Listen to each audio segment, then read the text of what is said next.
15h59 sur BFM TV. On est ravis de vous accompagner pour cette actualité riche aujourd'hui. D'abord avec cette sécheresse historique en France. Une centaine de communes se retrouvent sans eau potable dans certains départements. Le risque incendie est maximal. C'est le cas notamment dans les Bouches-du-Rhône où tous les massifs forestiers sont fermés.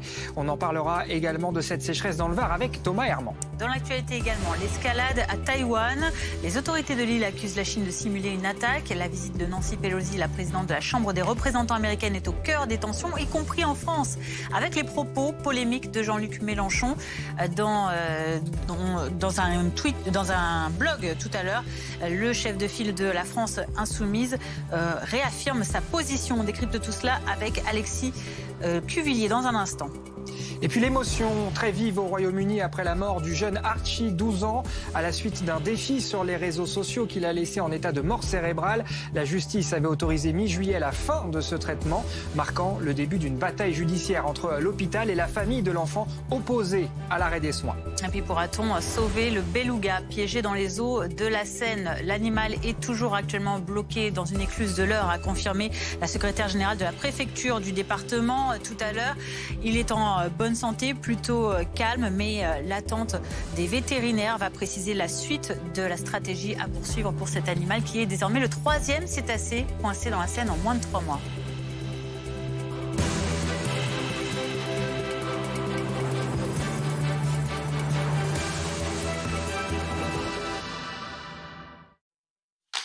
La France confrontée à la pire sécheresse de son histoire. Ajoutez à cela des températures qui vont monter dans les prochains jours et du vent et vous obtenez un risque maximal d'incendie. Dans les Bouches-du-Rhône, on le disait tout à l'heure, la préfecture interdit l'accès aux 25 massifs du département. Massif également interdit dans le Var voisin avec 4 massifs situés dans le rouge. On voit ça avec Thomas Herman et Dométi Berthaud qui sont dans le département du Var et ils suivent pour nous une opération de prévention menée par des pompiers.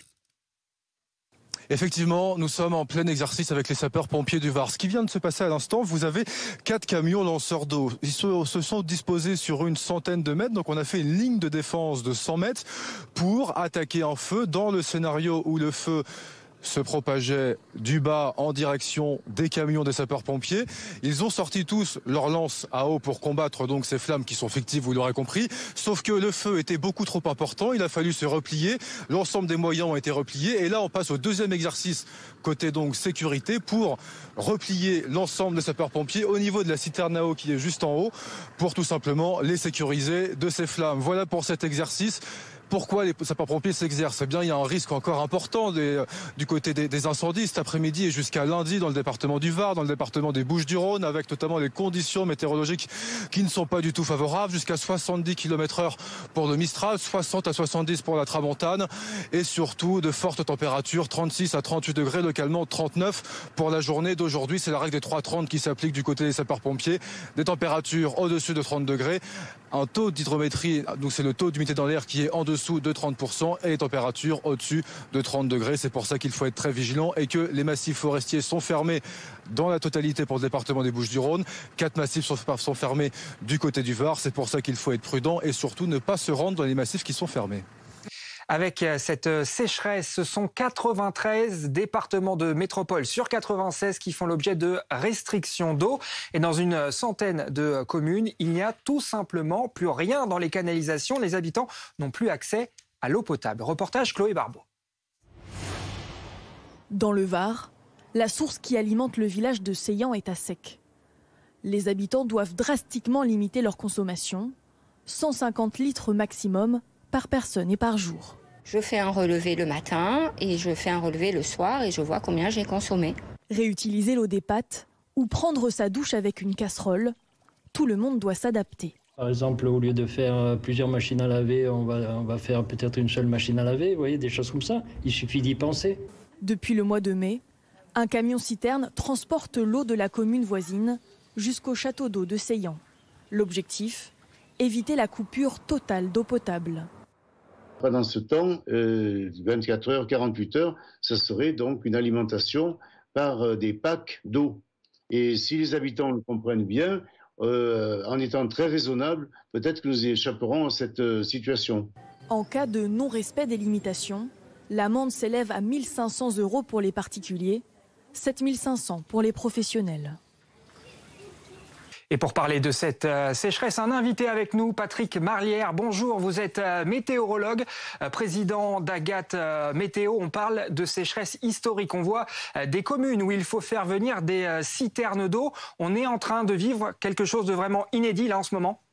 Depuis le mois de juillet, la situation est déjà exceptionnelle et puis se profilait déjà fin juillet la tendance de ce mois d'août qui se confirme puisque une 4e vague de chaleur arrive la semaine prochaine sur la France. On va en fin de semaine prochaine dépasser les 30 à 35 degrés sur à peu près 80% du territoire et tout cela évidemment sans précipitation. Alors aujourd'hui, il y a encore quelques averses éparses près des Pyrénées et dans les Alpes-Maritimes, mais elles sont en train de disparaître. Il y a encore peut-être quelques coups de tonnerre d'ici ce soir dans le sud des Alpes, mais il n'y a que ça. Ensuite, ce sont des conditions anticycloniques qui s'installent, qui vont perdurer, qui font remonter ces masses d'air chaud et les vents vont s'orienter au nord-est. Et c'est des vents qui amènent une masse d'air très sèche en plus. Donc voilà, ça va accentuer tous les phénomènes, tous les paramètres qui sont, eux, déclencheurs de ces feux de forêt. Donc voilà, il faut une situation qui s'annonce vraiment préoccupante pour la semaine prochaine sur toute la France et surtout en fin de semaine, donc à surveiller bien évidemment. Alors il y a quelques pluies qui s'annoncent pour la semaine au-delà du 15 août, mais pour l'instant il faudra le confirmer car évidemment on va, malgré ces averses après le 15 août annoncées pour l'instant, eh bien elles vont se dérouler sur des températures encore très élevées et bien au-dessus des normales de saison. Vous avez fait le point sur donc, la sécheresse, sur la chaleur qui va reprendre donc, dans une peut-être 4e vague la semaine prochaine. Qu'en est-il du vent notamment qui inquiète également dans ces secteurs où vous parlez de risque d'incendie ? Oui, alors tout autour du bassin méditerranéen, donc Mistral, Tramontane, des vents assez forts qui soufflent en rafale à plus de 60 voire 70 km par heure. Et donc évidemment, c'est le paramètre qui va accentuer le plus le risque en tout cas, puisque les autres, les fortes chaleurs sont présentes. Et il y a évidemment avec ce type de situation très peu d'humidité, donc tout est réuni pour que les feux puissent se déclencher si voilà quelque chose arrive. Je veux dire, pas toujours de façon, je dirais, humaine, mais des feux peuvent se déclencher. Les orages, nous sont à l'écart de ça. Donc, oui, la situation tout autour du bassin méditerranéen est assez inquiétante. Ça va peut-être s'arranger la semaine prochaine, en tout cas côté instabilité et feux de forêt, mais tout au long de la semaine, les vents resteront de nord-est assez forts, les températures resteront très élevées à plus de 30 degrés. Donc voilà, il faudra se montrer extrêmement vigilant et c'est vraiment inquiétant car ça va perdurer. Est-ce qu'il y a également des risques d'orage, de fortes pluies ? On sait que certains départements commencent à être concernés.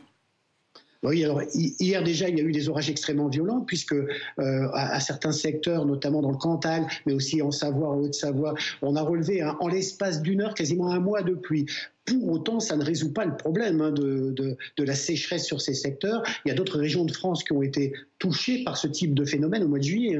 L'endroit où il est tombé le plus d'eau au mois de juillet dans le nord, par exemple, dans le bassin d'Isère, c'est là, évidemment, qu'on est dans la restriction la plus importante. On est en crise dans ce même bassin, alors qu'il a recueilli le plus de précipitations, mais à vrai dire, et vous signalez souvent à l'antenne, c'est que ce déficit pluviométrique ne date pas que du mois de juillet.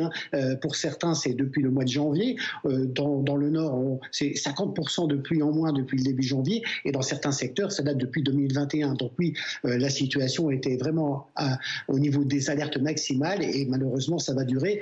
Et les premiers signes pour le mois de septembre commencent à annoncer de nouveau un temps qui restera chaud, sec, avec un degré peut-être moindre, mais en tout cas chaud, sec sur l'ensemble de la France. Donc la situation risque de perdurer bien au-delà du mois d'août.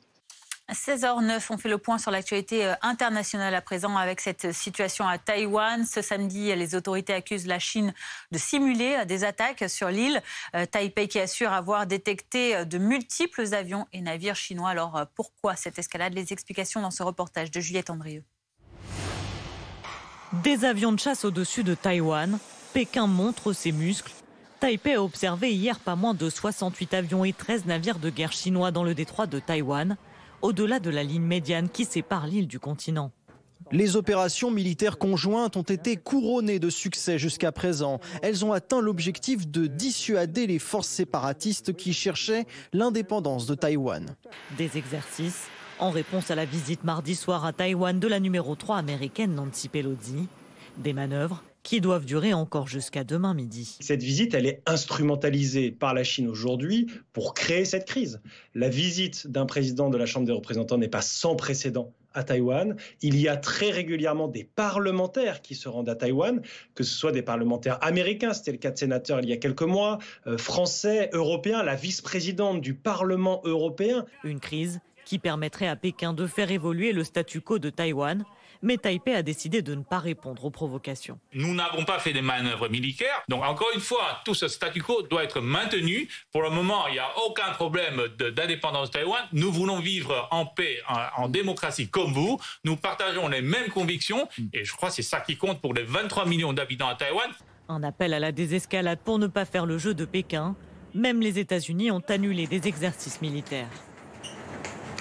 Et cette situation entre Taïwan et la Chine a des conséquences sur la scène politique française. Après les propos de Jean-Luc Mélenchon, on va y revenir avec vous, Alexis Cuvillier, du service politique de BFM TV, le chef de file de la France Insoumise, qui avait dit dans la semaine, qui avait jugé provocatrice la visite de Nancy Pelosi, la numéro 3 américaine, donc du côté de Taïwan. Et tout à l'heure, Jean-Luc Mélenchon persiste et signe. Il en met une couche sur son blog avant de partir en vacances. Exactement, avec le même moyen de communication qu'il affectionne, notamment pour commenter l'actualité internationale. Nouveau note de blog de Jean-Luc Mélenchon qui est paru donc ce samedi. Et en effet, vous l'avez dit, il persiste et signe sur ses propos, non sans s'en prendre aux journalistes et aux politiques qui l'auraient, selon lui, mal compris. Je n'ai fait que répéter la doctrine constante de notre pays depuis 1965 à propos de la Chine, ce que nous disions tout à l'heure. Elle a été confirmée par Jean-Yves Le Drian quand il était ministre des Affaires étrangères d'Emmanuel Macron. Il n'y a qu'une seule Chine. Ça, c'est en effet la position officielle de la France. C'est celle que Catherine Colonna, l'actuelle locataire, l'actuelle ministre des Affaires étrangères, le Quai d'Orsay, c'est la position qu'ils ont réaffirmée hier dans une interview au journal Libération.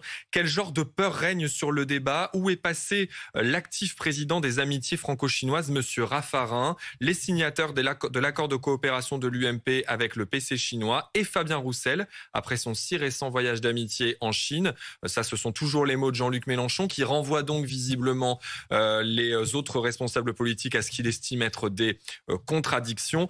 Que veulent ceux qui nient tout cela? Ils pensent que la Chine millénaire va s'incliner devant leur gesticulation.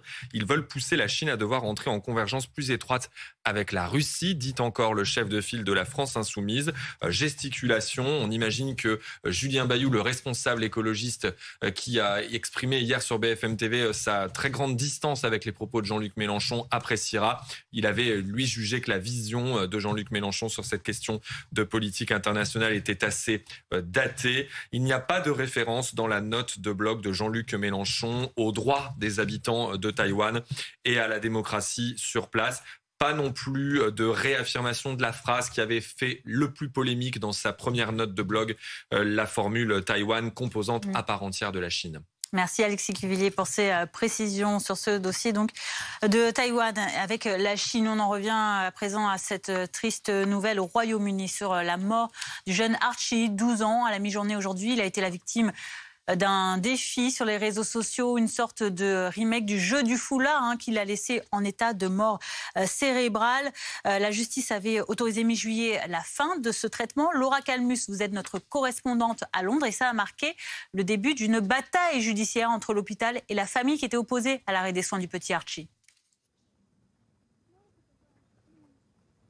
Exactement, et c'est une fin tragique mais malheureusement inévitable. Depuis ce matin, les parents du petit Archie étaient à ses côtés pour se recueillir et de nombreuses personnes sont venues également à l'hôpital pour y déposer des fleurs, pour allumer une bougie et pour témoigner de leur sympathie. Car, depuis hier, l'hôpital a expliqué qu'il préparait l'arrêt des soins du petit garçon. Le petit garçon qui, depuis le mois d'avril, était dans le coma. Il avait été retrouvé inconscient chez lui après avoir, comme vous l'avez dit, participé à un défi qui peut être mortel, un défi sur les réseaux sociaux qui consiste à retenir sa respiration jusqu'à l'évanouissement. Alors les parents voulaient le maintenir en vie, voulaient également qu'il soit transféré dans un hospice pour des soins palliatifs, mais les médecins estimaient que vu son état de mort cérébrale, ce transfert était impossible. Alors les parents, comme vous l'avez dit, ont tout essayé, tous les recours judiciaires, la Haute Cour de justice, la Cour suprême, la Cour européenne des droits de l'homme, tous les appels ont été rejetés. Certains jugeaient d'ailleurs l'acharnement thérapeutique des parents regrettable, mais aujourd'hui, l'affaire provoque l'émoi dans tout le pays. La maman du petit garçon est venue devant l'hôpital pour s'exprimer brièvement en larmes. Elle a expliqué que son petit garçon s'était battu jusqu'au bout. Merci beaucoup Laura Calmus, correspondante BFM TV du côté de Londres. On ouvre maintenant notre page internationale avec ce pic de tension au Proche-Orient. Des frappes israéliennes sur Gaza ont eu lieu hier et ont continué ce matin dans le cadre d'une attaque revendiquée comme préventive par l'État hébreu qui combat l'organisation du djihad islamique. En représailles, des bombardements ont eu lieu sur Israël. Pour faire le point sur ces échanges de tirs, on retrouve Pierre Clochen, journaliste pour I24. Nous sommes dans une ville qui est au pourtour sécuritaire de la bande de Gaza, une ville de 30 000 habitants, et c'est la première fois, il y a à peu près une heure, qu'une roquette a réussi à percer le filet du système antimissile Dôme de Fer. Et cette roquette, Gil Kremer, notre caméraman, va vous montrer, cette roquette a percé le toit de ce bâtiment et a pénétré dans un cellier, dans un grenier appartenant à une famille. Nous sommes en train de monter justement là où la roquette a été touchée, et c'est ici, on n'a pas le droit de rentrer à l'intérieur, les gens ne veulent pas nous laisser rentrer, mais c'est ici que la roquette a percé un cellier et qu'elle a explosé. Maintenant, la famille était dans un abri protecteur. Chaque appartement, surtout les nouveaux appartements, ont des abris protecteurs. La famille, entendant le rugissement des roquettes, s'est précipités dans l'abri, et ce qui fait qu'ils s'en sont sortis indemnes. Et ça, c'est une grande chance.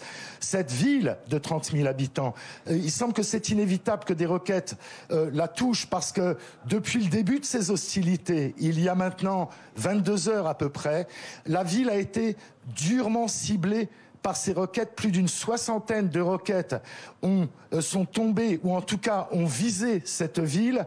Le système Dôme de Fer, à 95% des cas, a réussi à intercepter ces roquettes.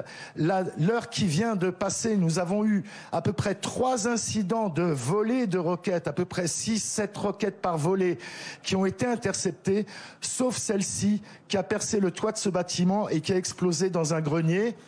La famille, donc, est indemne. Du côté palestinien, il y a une quinzaine de militants du djihad islamique palestinien qui ont été neutralisés. Il y a aussi 4 à 5 civils palestiniens qui sont morts, dont une jeune enfant de 5 ans.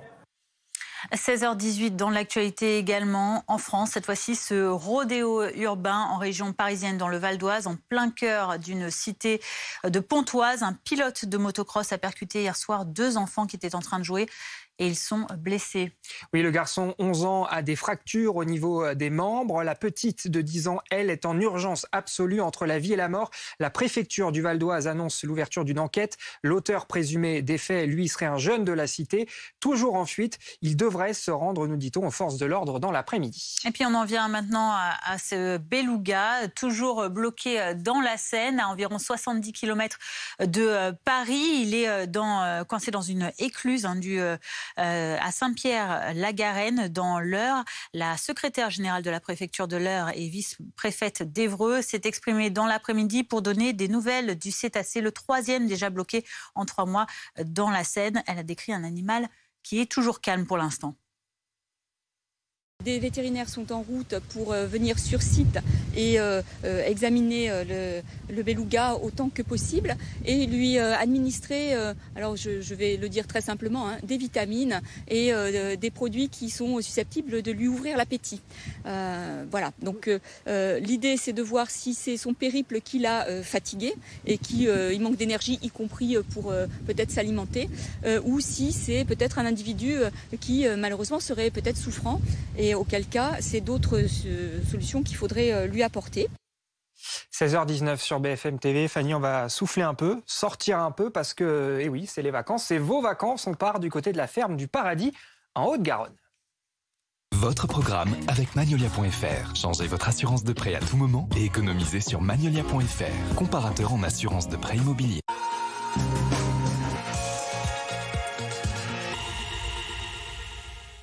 Drôle de sensation que de donner à manger à un daim.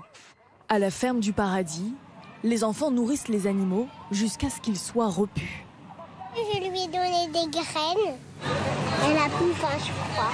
Les enfants adorent, on peut voir des animaux qu'on ne voit pas tous les jours, des animaux de ferme, on peut aller voir les kangourous.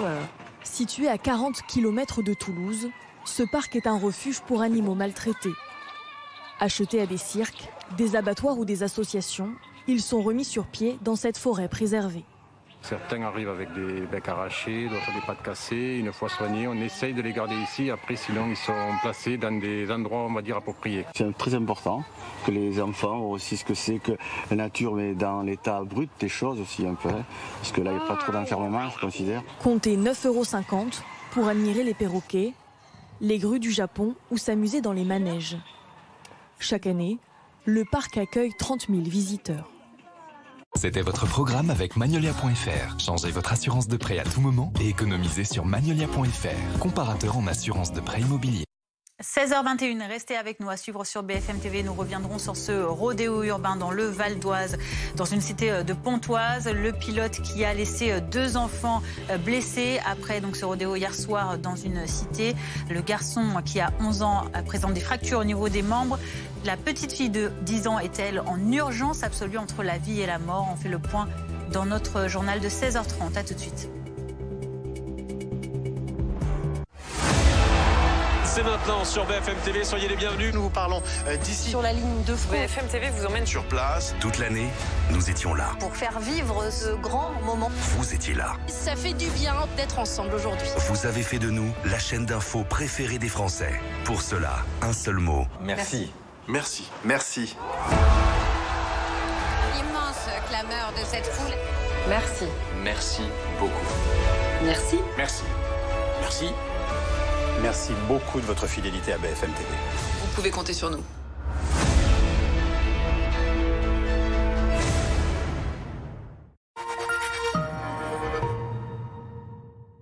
Qui est le numéro 1 des fournitures scolaires en ligne? Rentrediscount.com.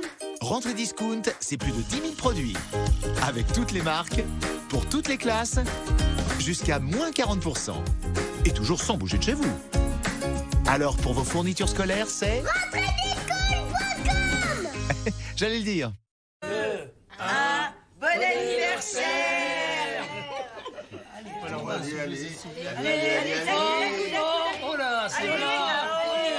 Faire un leg à la recherche médicale, c'est donner du sens à votre patrimoine.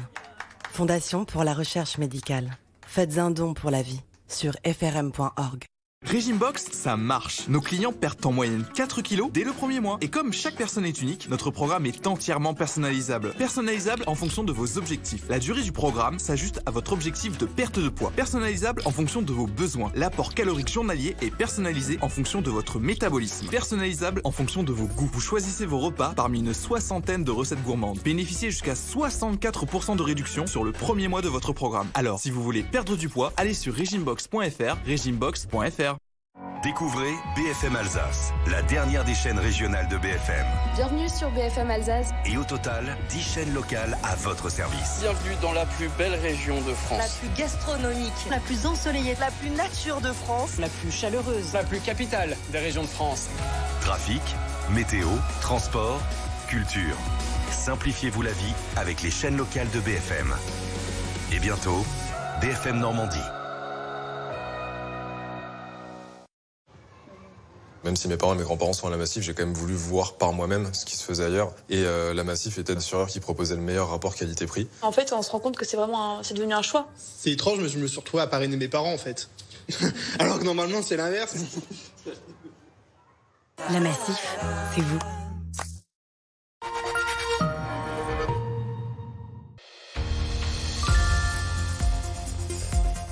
Propriétaire ou bailleur, en isolant et ravalant votre maison par l'extérieur à partir de 79 € par mois. Restez au frais l'été et au chaud l'hiver. Baissez vos factures de chauffage jusqu'à moins 75%. Inscrivez-vous vite sur groupeverlaine.com ou appelez le 3620 et dites Groupe Verlaine.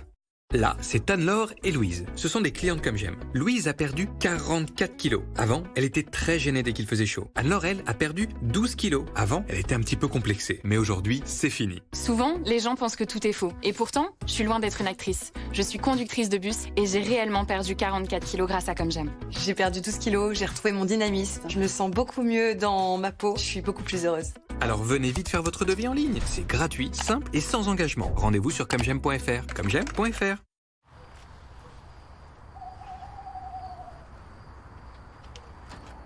Mais qu'est-ce que tu fais?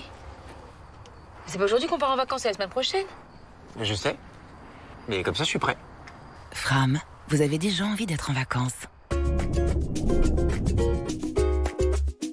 En ce moment, chez Fram, la Grèce est à partir de 399 €. Profitez-en.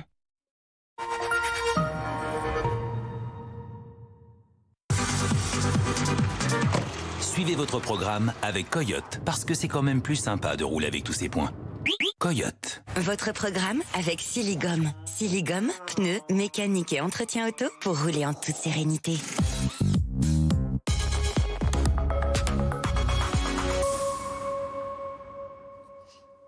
Le point sur vos conditions de circulation en ce deuxième chassé-croisé de l'été. Vous avez là les images de l'A51 vers Aix-en-Provence. Ça se passe plutôt bien, vous le voyez, ce qui n'est pas forcément à l'image de cette journée où on a connu un niveau d'embouteillage exceptionnel selon Bison Futé. Plus de 1000 km de bouchons à la mi-journée. Vous le voyez, c'est au niveau des départs, au niveau national, c'est rouge, même noir dans le sud-est, rouge dans le sens des retours. C'était votre programme avec Coyote, parce que c'est quand même plus sympa de rouler avec tous ces points. Coyote. C'était votre programme avec Siligom. Siligom, pneus, mécanique et entretien auto pour rouler en toute sérénité. Et tout de suite, la météo, Sandra Larue. Regardez la météo en toute sérénité avec les alarmes et caméras Vérissure. C'est sûr, c'est Vérissure.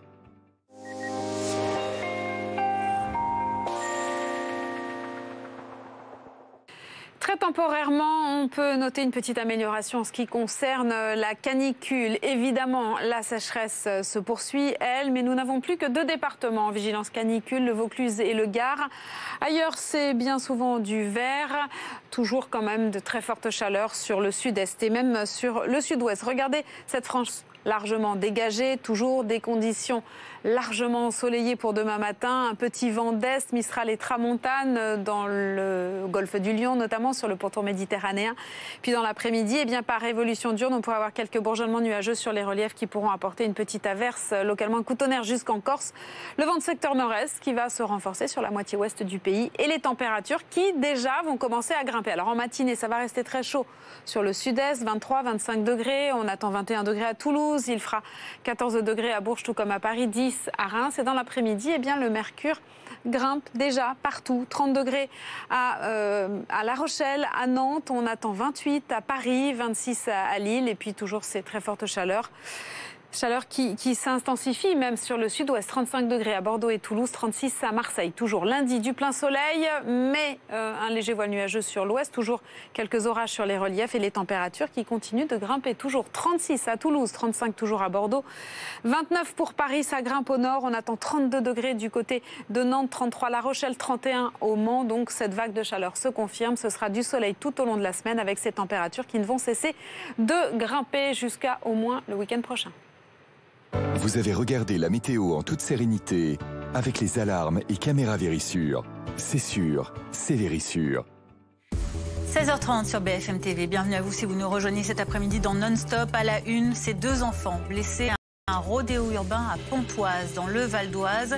Hier, une fillette de 10 ans est désormais entre la vie et la mort et un garçon de 11 ans est lui blessé aux jambes sérieusement. Le suspect serait toujours en fuite. Une enquête est en cours. Nous ferons le point dans ce journal. Dans l'actualité également, cette sécheresse historique en France. Une centaine de communes se retrouvent sans eau potable. Dans certains départements, c'est le risque incendie qui est maximal. Et puis, du côté du Mont Blanc, on craint des chutes massives de pierres. Résultat, les autorités ont décidé de fermer 2 refuges. Alors que Taïwan accuse la Chine de simuler une attaque sur son territoire, Donald Trump fustige la visite de Nancy Pelosi à Taïwan. En France, c'est Jean-Luc Mélenchon qui va dans le même sens que l'ancien président américain. Il a confirmé tout à l'heure ses critiques sur son blog et a réaffirmé la doctrine d'une Chine unique. Et puis cette émotion au Royaume-Uni après la mort du jeune Archie, 12 ans, à la suite d'un défi sur les réseaux sociaux qui l'a d'abord laissé en état de mort cérébrale. La justice avait autorisé à mi-juillet la fin de son traitement, marquant le début d'une bataille judiciaire entre l'hôpital d'un côté et la famille de l'enfant opposée à l'arrêt des soins. Mais tout d'abord, nous vous le disions en titre, dans l'actualité, il y a ce rodéo urbain survenu hier en région parisienne, dans le Val d'Oise, en plein cœur d'une cité de Pontoise. Un pilote de motocross a percuté 2 enfants qui étaient en train de jouer. Bonjour Franck Lebas, vous êtes secrétaire départemental du syndicat policier SGP Police Val d'Oise. Tout d'abord, donnez-nous des nouvelles de ces enfants qui ont été blessés hier soir.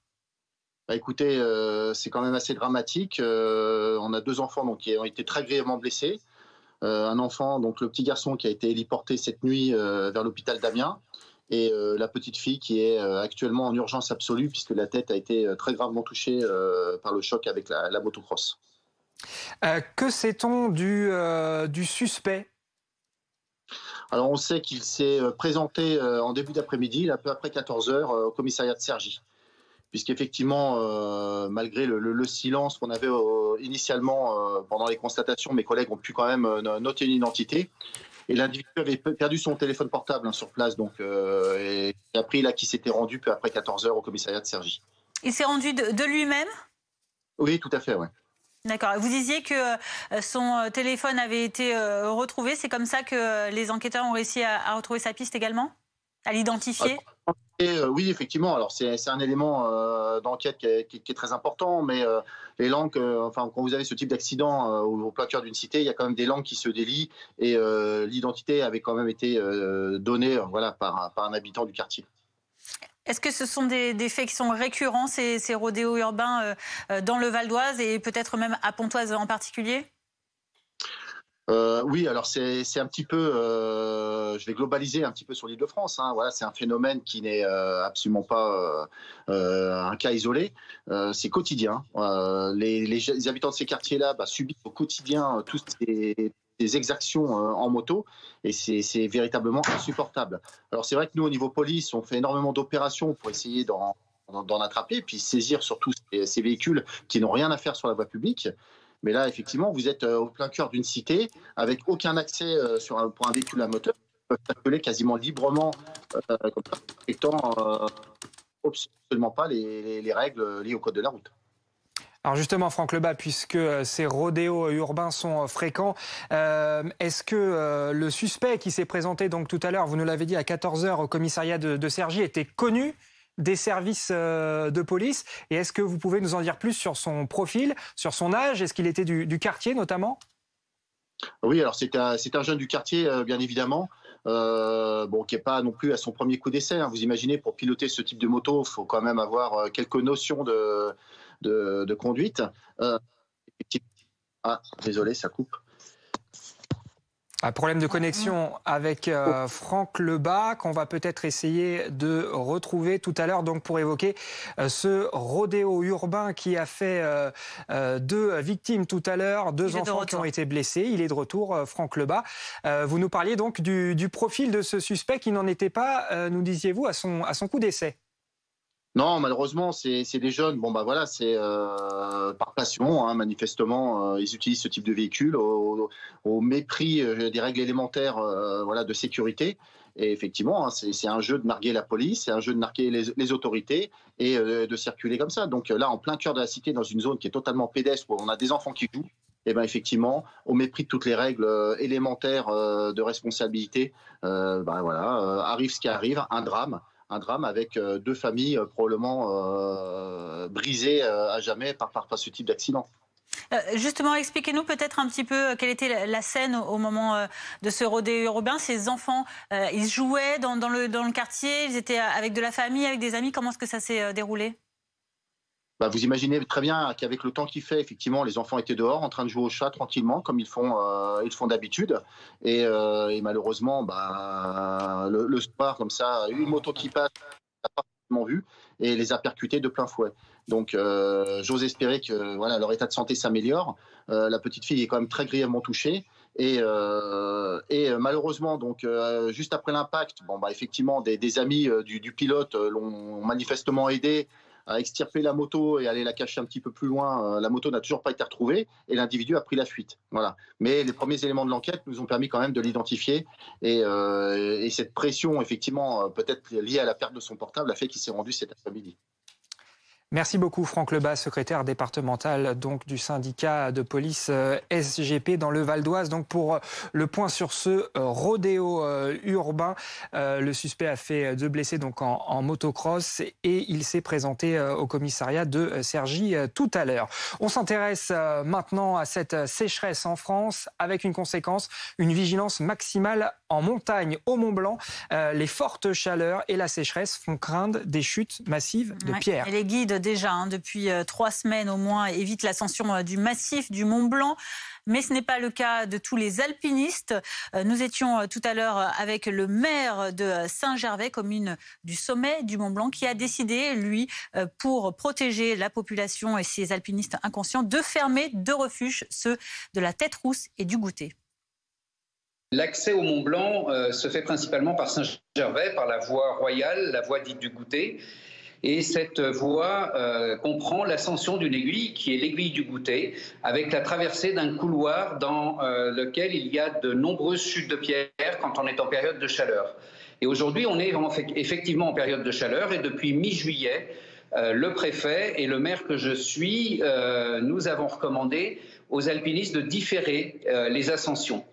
Les compagnies des guides qui sont des professionnels ont bien évidemment arrêté toutes les ascensions vers le Mont-Blanc, mais on se rend compte qu'on est incapable de faire passer ce message aux alpinistes amateurs, ou je vais dire aux alpinistes urbains, ou à ceux qui ont prévu de faire le Mont-Blanc aujourd'hui et qui se fichent pas mal des recommandations, qui pensent que les rochers sont des rochers en carton, qui pensent être dans un jeu vidéo. Et donc, on est obligé de passer à la vitesse supérieure, c'est-à-dire aujourd'hui de fermer les 2 refuges concernés à 3200 mètres et à 3800 mètres, de manière à empêcher ces alpinistes qui sont incapables de faire l'aller-retour dans la journée et à les empêcher de faire le Mont-Blanc, mais surtout les empêcher de mourir. Jean-Marc Peyex, qu'est-ce qui se passe concrètement si on se rend compte que des touristes inconscients, comme vous le disiez tout à l'heure, décident malgré tout de faire l'ascension? Ils risquent quoi?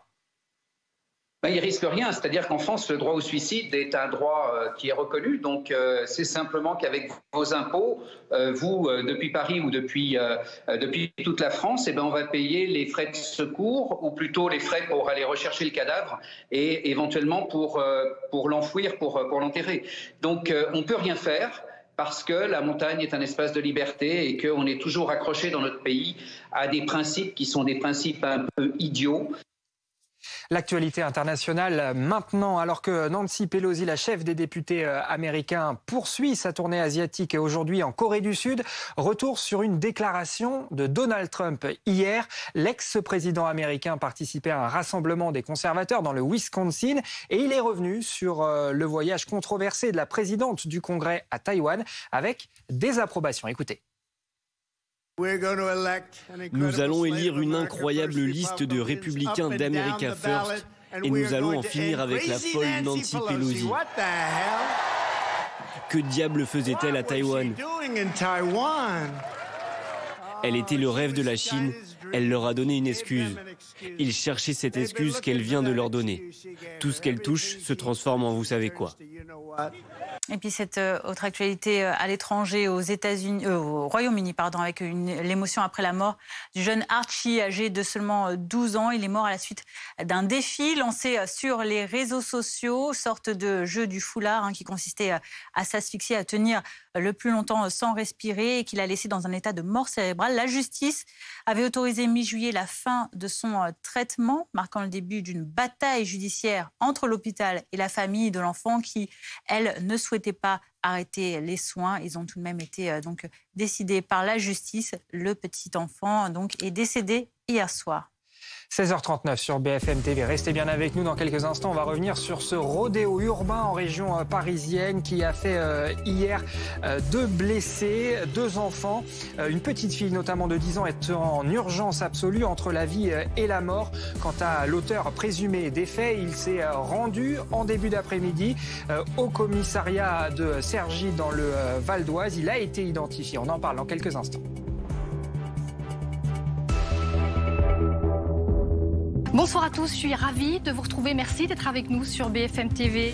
Près de 650 soldats du feu sont sur place. Les flammes ont frôlé les habitations. Odessa qui a été attaqué donc ce matin par l'armée russe. Michel Goya, est-ce qu'il y a une contre-offensive qui se prépare? En tout cas, elle est annoncée depuis très longtemps. On est vraiment en train de vivre un changement auquel il va falloir s'adapter. Nous avons découvert le vrai visage de la majorité. Monsieur Gérald Darmanin, le ministre de l'Intérieur, n'a pas le soir se voir. Des phrases choc pour provoquer. On va en parler avec mes invités. Restez sur BFM TV.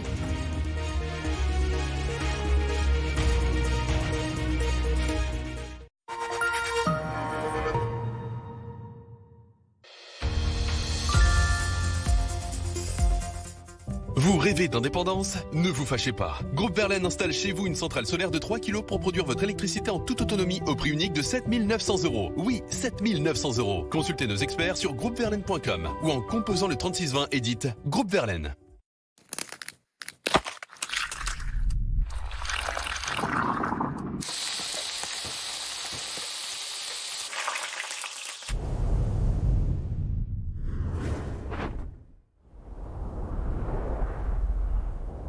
Egg McMuffin, un moment de douceur.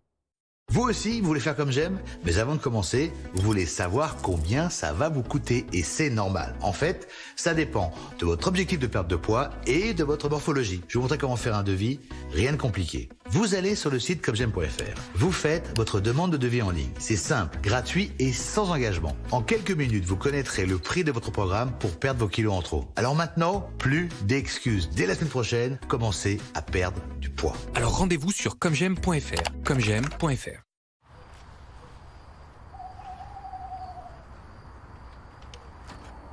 Mais qu'est-ce que tu fais? C'est pas aujourd'hui qu'on part en vacances, c'est la semaine prochaine. Je sais. Mais comme ça, je suis prêt. Fram, vous avez déjà envie d'être en vacances. En ce moment, chez Fram, la Grèce est à partir de 399 €. Profitez-en. Rejoignez la famille Fast and Furious et collectionnez les voitures les plus mythiques de la saga. Le numéro 1, la Dodge Charger pour 2,99 € chez votre marchand de journaux. Vous êtes artisan, entrepreneur ou vous cherchez un métier d'avenir? Groupe Verlaine accélère son développement et ouvre ses portes à 200 franchisés avec un droit d'entrée à partir de 30 000 €. Rejoignez Groupe Verlaine et faites partie de l'élite de la rénovation énergétique. Préinscription sur groupeverlaine.com. Régime Box, ça marche. Nos clients perdent en moyenne 4 kilos dès le premier mois. Et comme chaque personne est unique, notre programme est entièrement personnalisable. Personnalisable en fonction de vos objectifs. La durée du programme s'ajuste à votre objectif de perte de poids. Personnalisable en fonction de vos besoins. L'apport calorique journalier est personnalisé en fonction de votre métabolisme. Personnalisable en fonction de vos goûts. Vous choisissez vos repas parmi une soixantaine de recettes gourmandes. Bénéficiez jusqu'à 64% de réduction sur le premier mois de votre programme. Alors, si vous voulez perdre du poids, allez sur régimebox.fr, régimebox.fr. Tu fais quoi? Mais je fais les courses sur Carrefour. Tu vois là, c'est tous les trucs à moins de 2 €. Vas-y, moi je vais acheter des trucs à moins de 2 €. Du ketchup. Des tomates. Des gâteaux. Plein de bonbons. Des tomates cerises. Oui, du poulet. En 5 minutes, on a fait notre liste de courses sans se déplacer. Il y a même les tickets de caisse dedans. Génial de tout comparer, on va faire des économies. C'est ouf. Avec l'appli, c'est jusqu'à 50 € d'économie par mois grâce à la carte Carrefour. Trop bien.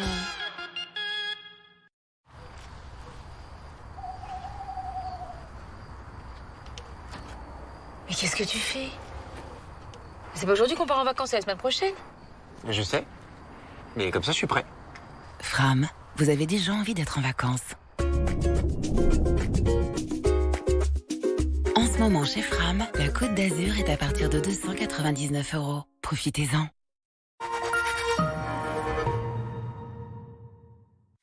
16h44 sur BFM TV, on en vient donc à ces 2 enfants blessés après un rodéo urbain à Pontoise hier soir dans le Val d'Oise. Une fillette de 10 ans, entre la vie et la mort, un garçon de 11 ans blessé aux jambes. Le suspect s'est rendu. Les détails de Franck Lebas, secrétaire départemental du syndicat de police SGP Val d'Oise, qui était notre invité. C'est quand même assez dramatique. On a 2 enfants donc, qui ont été très grièvement blessés. Un enfant, donc le petit garçon, qui a été héliporté cette nuit vers l'hôpital d'Amiens.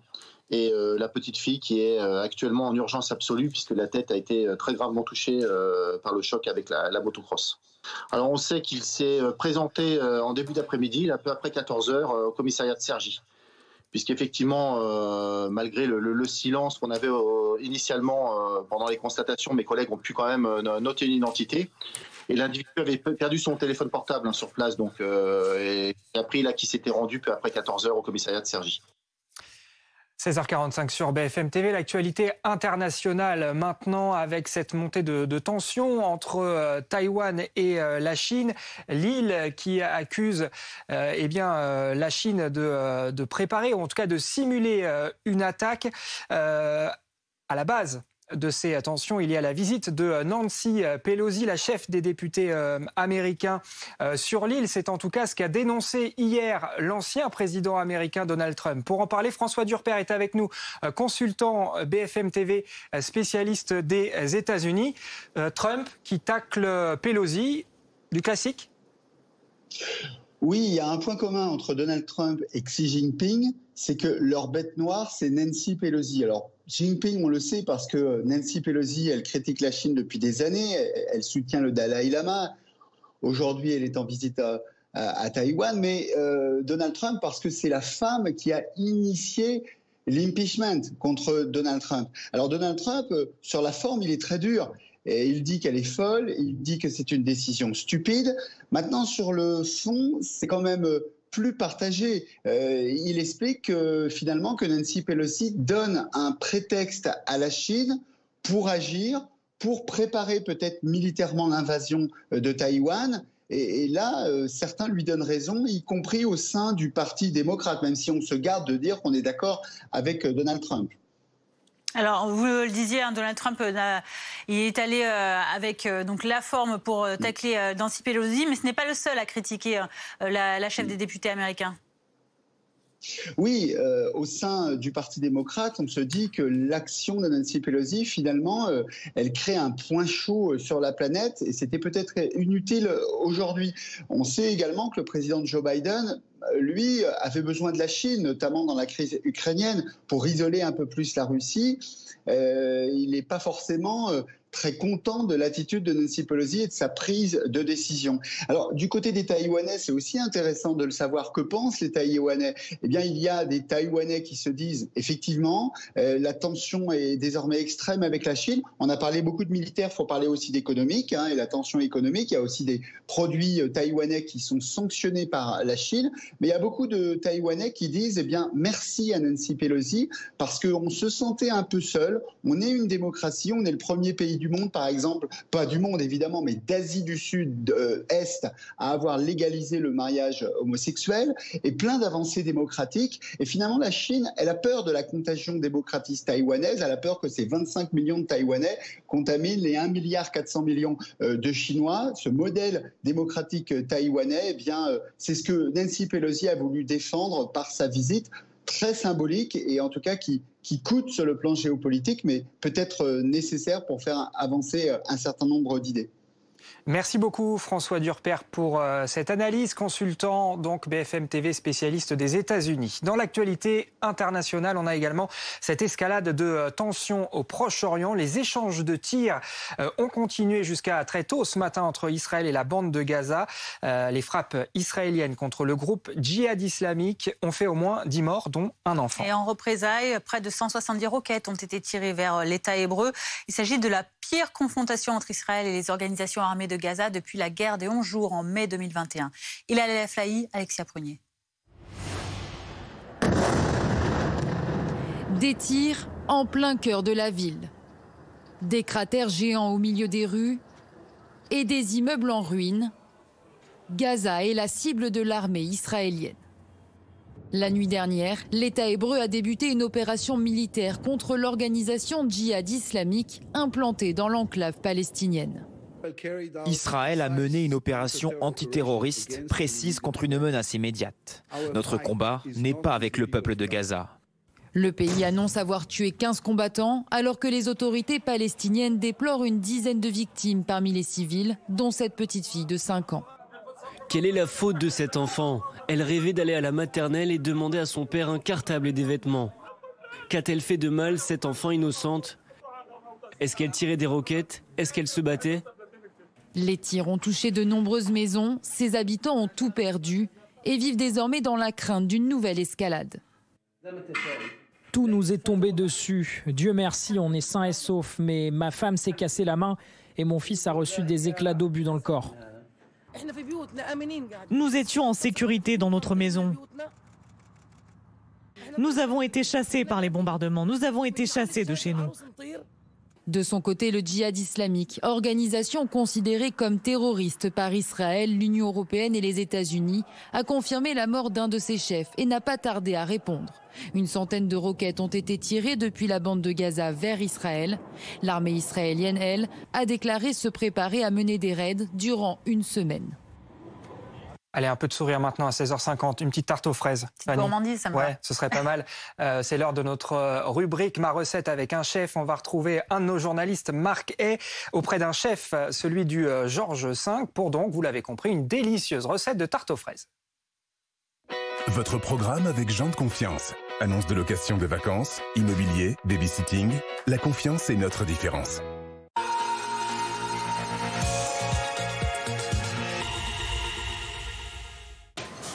Si vous avez des invités à la maison dans quelques heures, j'ai quelque chose pour vous. D'une part, une très bonne idée de dessert, et puis surtout, parce que le dessert, c'est bien, mais il faut le chef aussi. Et nous avons avec nous Michael Bartocchetti qui accueille encore cette année BFM TV. Exactement. Voilà, c'est toujours un plaisir de le Georges V. Marc. Et donc, on va travailler aujourd'hui la tarte aux fraises. C'est un classique, mais c'est tellement bon qu'on ne pouvait pas s'en passer. Alors, Allez, on commence par quoi? Moi, je te propose de commencer par la pâte. Allez, allons-y. Donc, de la farine. De la farine, type 55, pas trop riche en gluten. Okay. Du sucre glace, fleur de glace. sel et sel fin. On a mis un peu de zeste de citron vert pour amener un peu de peps et de caractère à la pâte. On aime bien le peps. Et bien évidemment, du beurre. Le beurre, ouais, le beurre. L'essentiel. On met toutes les poudres, on termine avec le beurre et les zestes. Et voilà. On met ça là.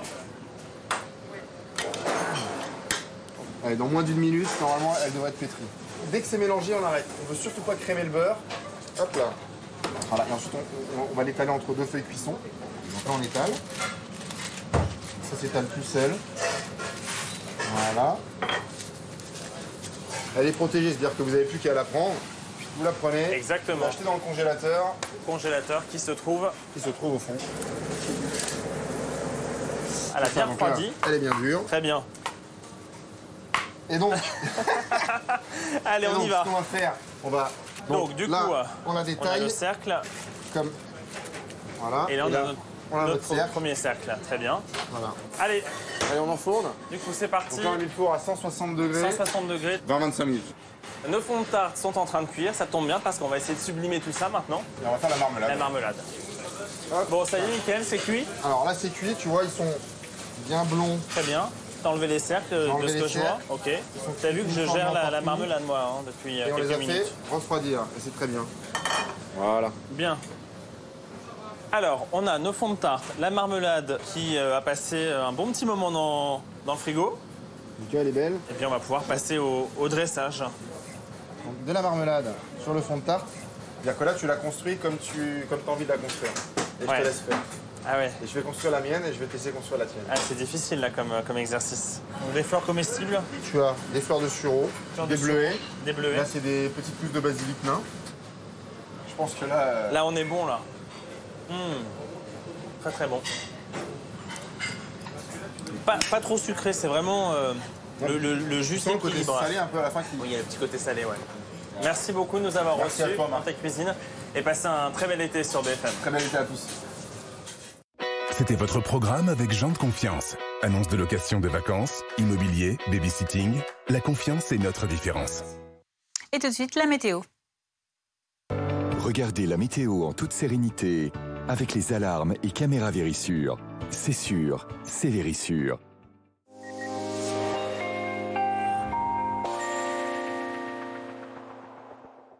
Très temporairement, on peut noter une petite amélioration en ce qui concerne la canicule. Évidemment, la sécheresse se poursuit, elle, mais nous n'avons plus que 2 départements en vigilance canicule, le Vaucluse et le Gard. Ailleurs, c'est bien souvent du vert, toujours quand même de très fortes chaleurs sur le sud-est et même sur le sud-ouest. Regardez cette frange largement dégagée, toujours des conditions largement ensoleillées pour demain matin, un petit vent d'est, Mistral et Tramontane dans le golfe du Lion, notamment sur le pourtour méditerranéen. Puis dans l'après-midi, par évolution diurne, on pourra avoir quelques bourgeonnements nuageux sur les reliefs qui pourront apporter une petite averse, localement un coup de tonnerre jusqu'en Corse. Le vent de secteur nord-est qui va se renforcer sur la moitié ouest du pays et les températures qui déjà vont commencer à grimper. Alors en matinée, ça va rester très chaud sur le sud-est, 23, 25 degrés. On attend 21 degrés à Toulouse. Il fera 14 degrés à Bourges, tout comme à Paris, 10 à Reims. Et dans l'après-midi, le mercure grimpe déjà partout. 30 degrés à La Rochelle, à Nantes. On attend 28 à Paris, 26 à Lille. Et puis toujours ces très fortes chaleurs. Chaleur qui s'intensifie même sur le sud-ouest, 35 degrés à Bordeaux et Toulouse, 36 à Marseille. Toujours lundi du plein soleil, mais un léger voile nuageux sur l'ouest, toujours quelques orages sur les reliefs et les températures qui continuent de grimper. Toujours 36 à Toulouse, 35 toujours à Bordeaux, 29 pour Paris, ça grimpe au nord. On attend 32 degrés du côté de Nantes, 33 à La Rochelle, 31 au Mans. Donc cette vague de chaleur se confirme. Ce sera du soleil tout au long de la semaine avec ces températures qui ne vont cesser de grimper jusqu'à au moins le week-end prochain. Vous avez regardé la météo en toute sérénité avec les alarmes et caméras Vérissure. C'est sûr, c'est Vérissure.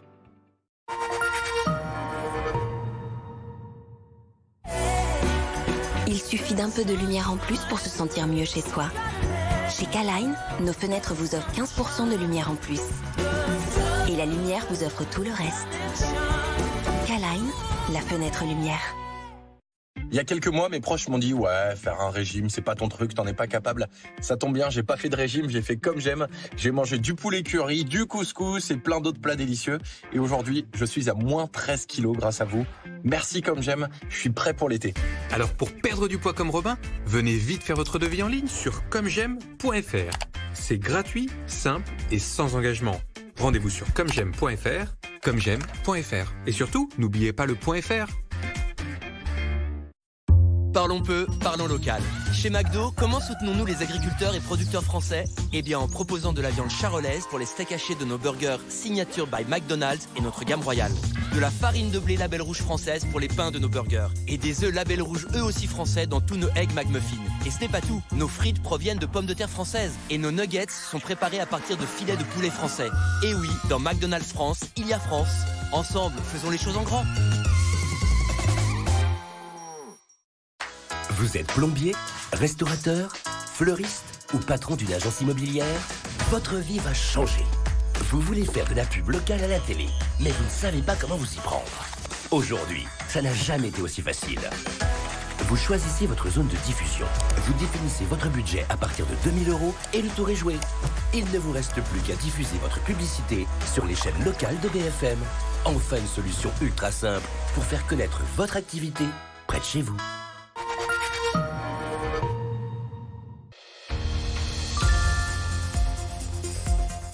Propriétaire ou bailleur, en isolant et ravalant votre maison par l'extérieur à partir de 79 € par mois. Restez au frais l'été et au chaud l'hiver. Baissez vos factures de chauffage jusqu'à moins 75%. Inscrivez-vous vite sur groupeverlaine.com ou appelez le 36 20 et dites Groupe Verlaine.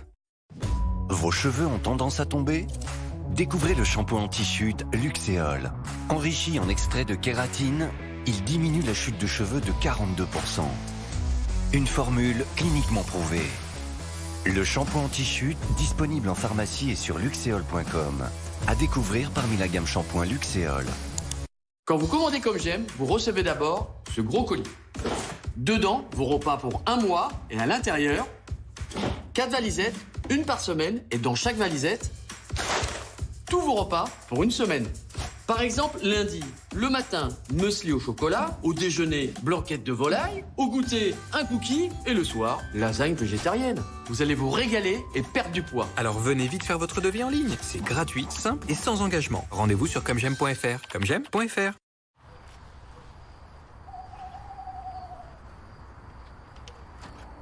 Mais qu'est-ce que tu fais? C'est pas aujourd'hui qu'on part en vacances, c'est la semaine prochaine. Je sais. Mais comme ça, je suis prêt. Fram, vous avez déjà envie d'être en vacances. En ce moment, chez Fram, la Grèce est à partir de 399 €. Profitez-en.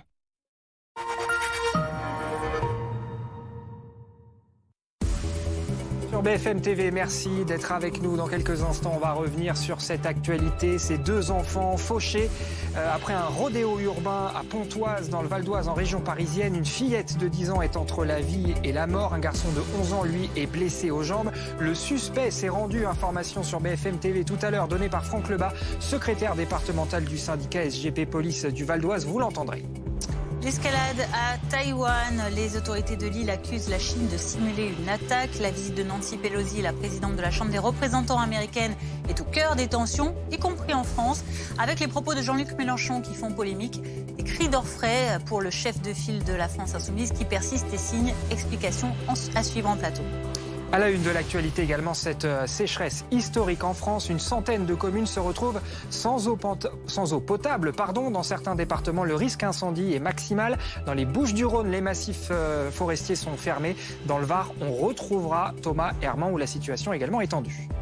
Et puis pourra-t-on sauver le beluga qui est piégé dans les eaux de la Seine? L'animal est toujours bloqué dans une écluse de l'Eure, à seulement 70 km de Paris. La secrétaire générale de la préfecture de l'Eure a annoncé l'arrivée des vétérinaires et scientifiques. Un bilan de santé de l'animal va être dressé pour adapter sa prise en charge. Pour l'instant, il reste calme.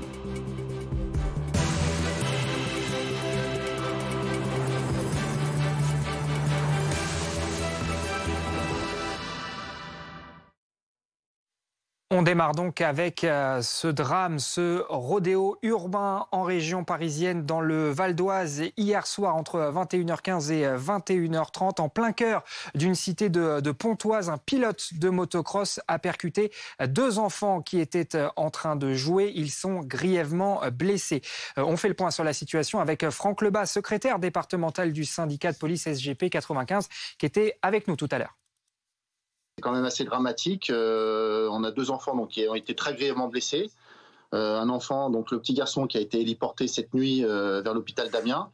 Et la petite fille qui est actuellement en urgence absolue puisque la tête a été très gravement touchée par le choc avec la motocross. Que sait-on du suspect ?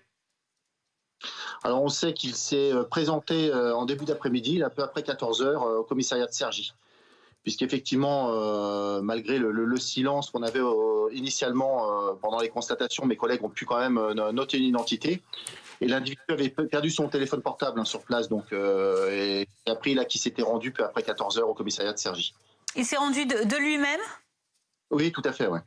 D'accord. Vous disiez que son téléphone avait été retrouvé. C'est comme ça que les enquêteurs ont réussi à retrouver sa piste également ? À l'identifier ? Oui, effectivement. Alors c'est un élément d'enquête qui est très important, mais les langues, quand vous avez ce type d'accident au plein cœur d'une cité, il y a quand même des langues qui se délient et l'identité avait quand même été donnée, par un habitant du quartier. Est-ce que ce sont des faits qui sont récurrents, ces rodéos urbains dans le Val d'Oise et peut-être même à Pontoise en particulier ? Oui, alors c'est un petit peu, je vais globaliser un petit peu sur l'Île-de-France. C'est un phénomène qui n'est absolument pas un cas isolé. C'est quotidien. Les habitants de ces quartiers-là subissent au quotidien tous des exactions en moto, et c'est véritablement insupportable. Alors c'est vrai que nous, au niveau police, on fait énormément d'opérations pour essayer d'en attraper, puis saisir surtout ces véhicules qui n'ont rien à faire sur la voie publique. Mais là, effectivement, vous êtes au plein cœur d'une cité, avec aucun accès pour un véhicule à moteur, qui peut circuler quasiment librement, comme ça, respectant absolument pas les règles liées au code de la route. Alors justement, Franck Lebas, puisque ces rodéos urbains sont fréquents, est-ce que le suspect qui s'est présenté donc tout à l'heure, vous nous l'avez dit, à 14h au commissariat de Cergy, était connu des services de police? Et est-ce que vous pouvez nous en dire plus sur son profil, sur son âge? Est-ce qu'il était du quartier notamment? Oui, alors c'est un jeune du quartier, bien évidemment, qui n'est pas non plus à son premier coup d'essai. Vous imaginez, pour piloter ce type de moto, il faut quand même avoir quelques notions de conduite.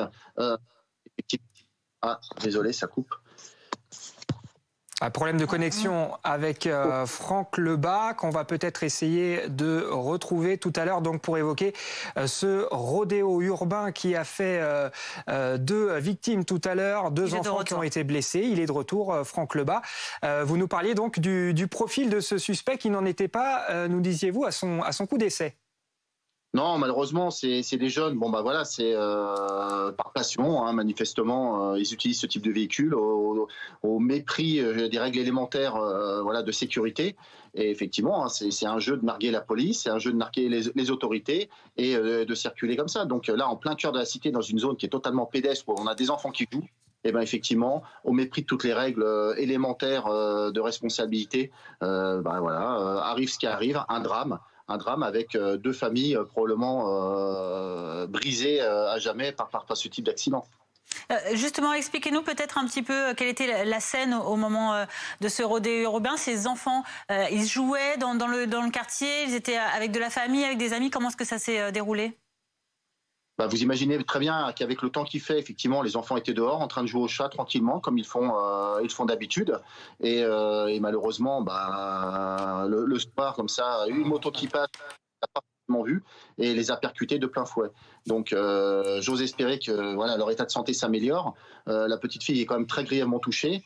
Et malheureusement, donc, juste après l'impact, effectivement, des amis du pilote l'ont manifestement aidé à extirper la moto et aller la cacher un petit peu plus loin. La moto n'a toujours pas été retrouvée et l'individu a pris la fuite. Voilà. Mais les premiers éléments de l'enquête nous ont permis quand même de l'identifier et cette pression, effectivement, peut-être liée à la perte de son portable, a fait qu'il s'est rendu cet après-midi. À l'international d'actualité, c'est désormais cette situation à Taïwan. Ce samedi, les autorités accusent la Chine de simuler une attaque de l'île. Taïwan qui assure avoir détecté en effet multiples avions et navires chinois dans ses eaux et son air. Alors pourquoi cette escalade? Les explications avec Juliette Andrieux. Des avions de chasse au-dessus de Taïwan. Pékin montre ses muscles. Taipei a observé hier pas moins de 68 avions et 13 navires de guerre chinois dans le détroit de Taïwan, au-delà de la ligne médiane qui sépare l'île du continent. Les opérations militaires conjointes ont été couronnées de succès jusqu'à présent. Elles ont atteint l'objectif de dissuader les forces séparatistes qui cherchaient l'indépendance de Taïwan. Des exercices en réponse à la visite mardi soir à Taïwan de la numéro 3 américaine Nancy Pelosi. Des manœuvres qui doivent durer encore jusqu'à demain midi. Cette visite, elle est instrumentalisée par la Chine aujourd'hui pour créer cette crise.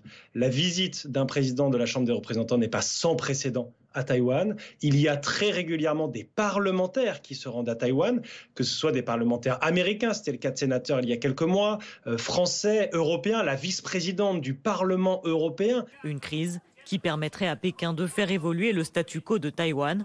Mais Taipei a décidé de ne pas répondre aux provocations. Nous n'avons pas fait des manœuvres militaires. Donc encore une fois, tout ce statu quo doit être maintenu. Pour le moment, il n'y a aucun problème d'indépendance de Taïwan. Nous voulons vivre en paix, en démocratie comme vous. Nous partageons les mêmes convictions. Et je crois que c'est ça qui compte pour les 23 millions d'habitants à Taïwan. Un appel à la désescalade pour ne pas faire le jeu de Pékin.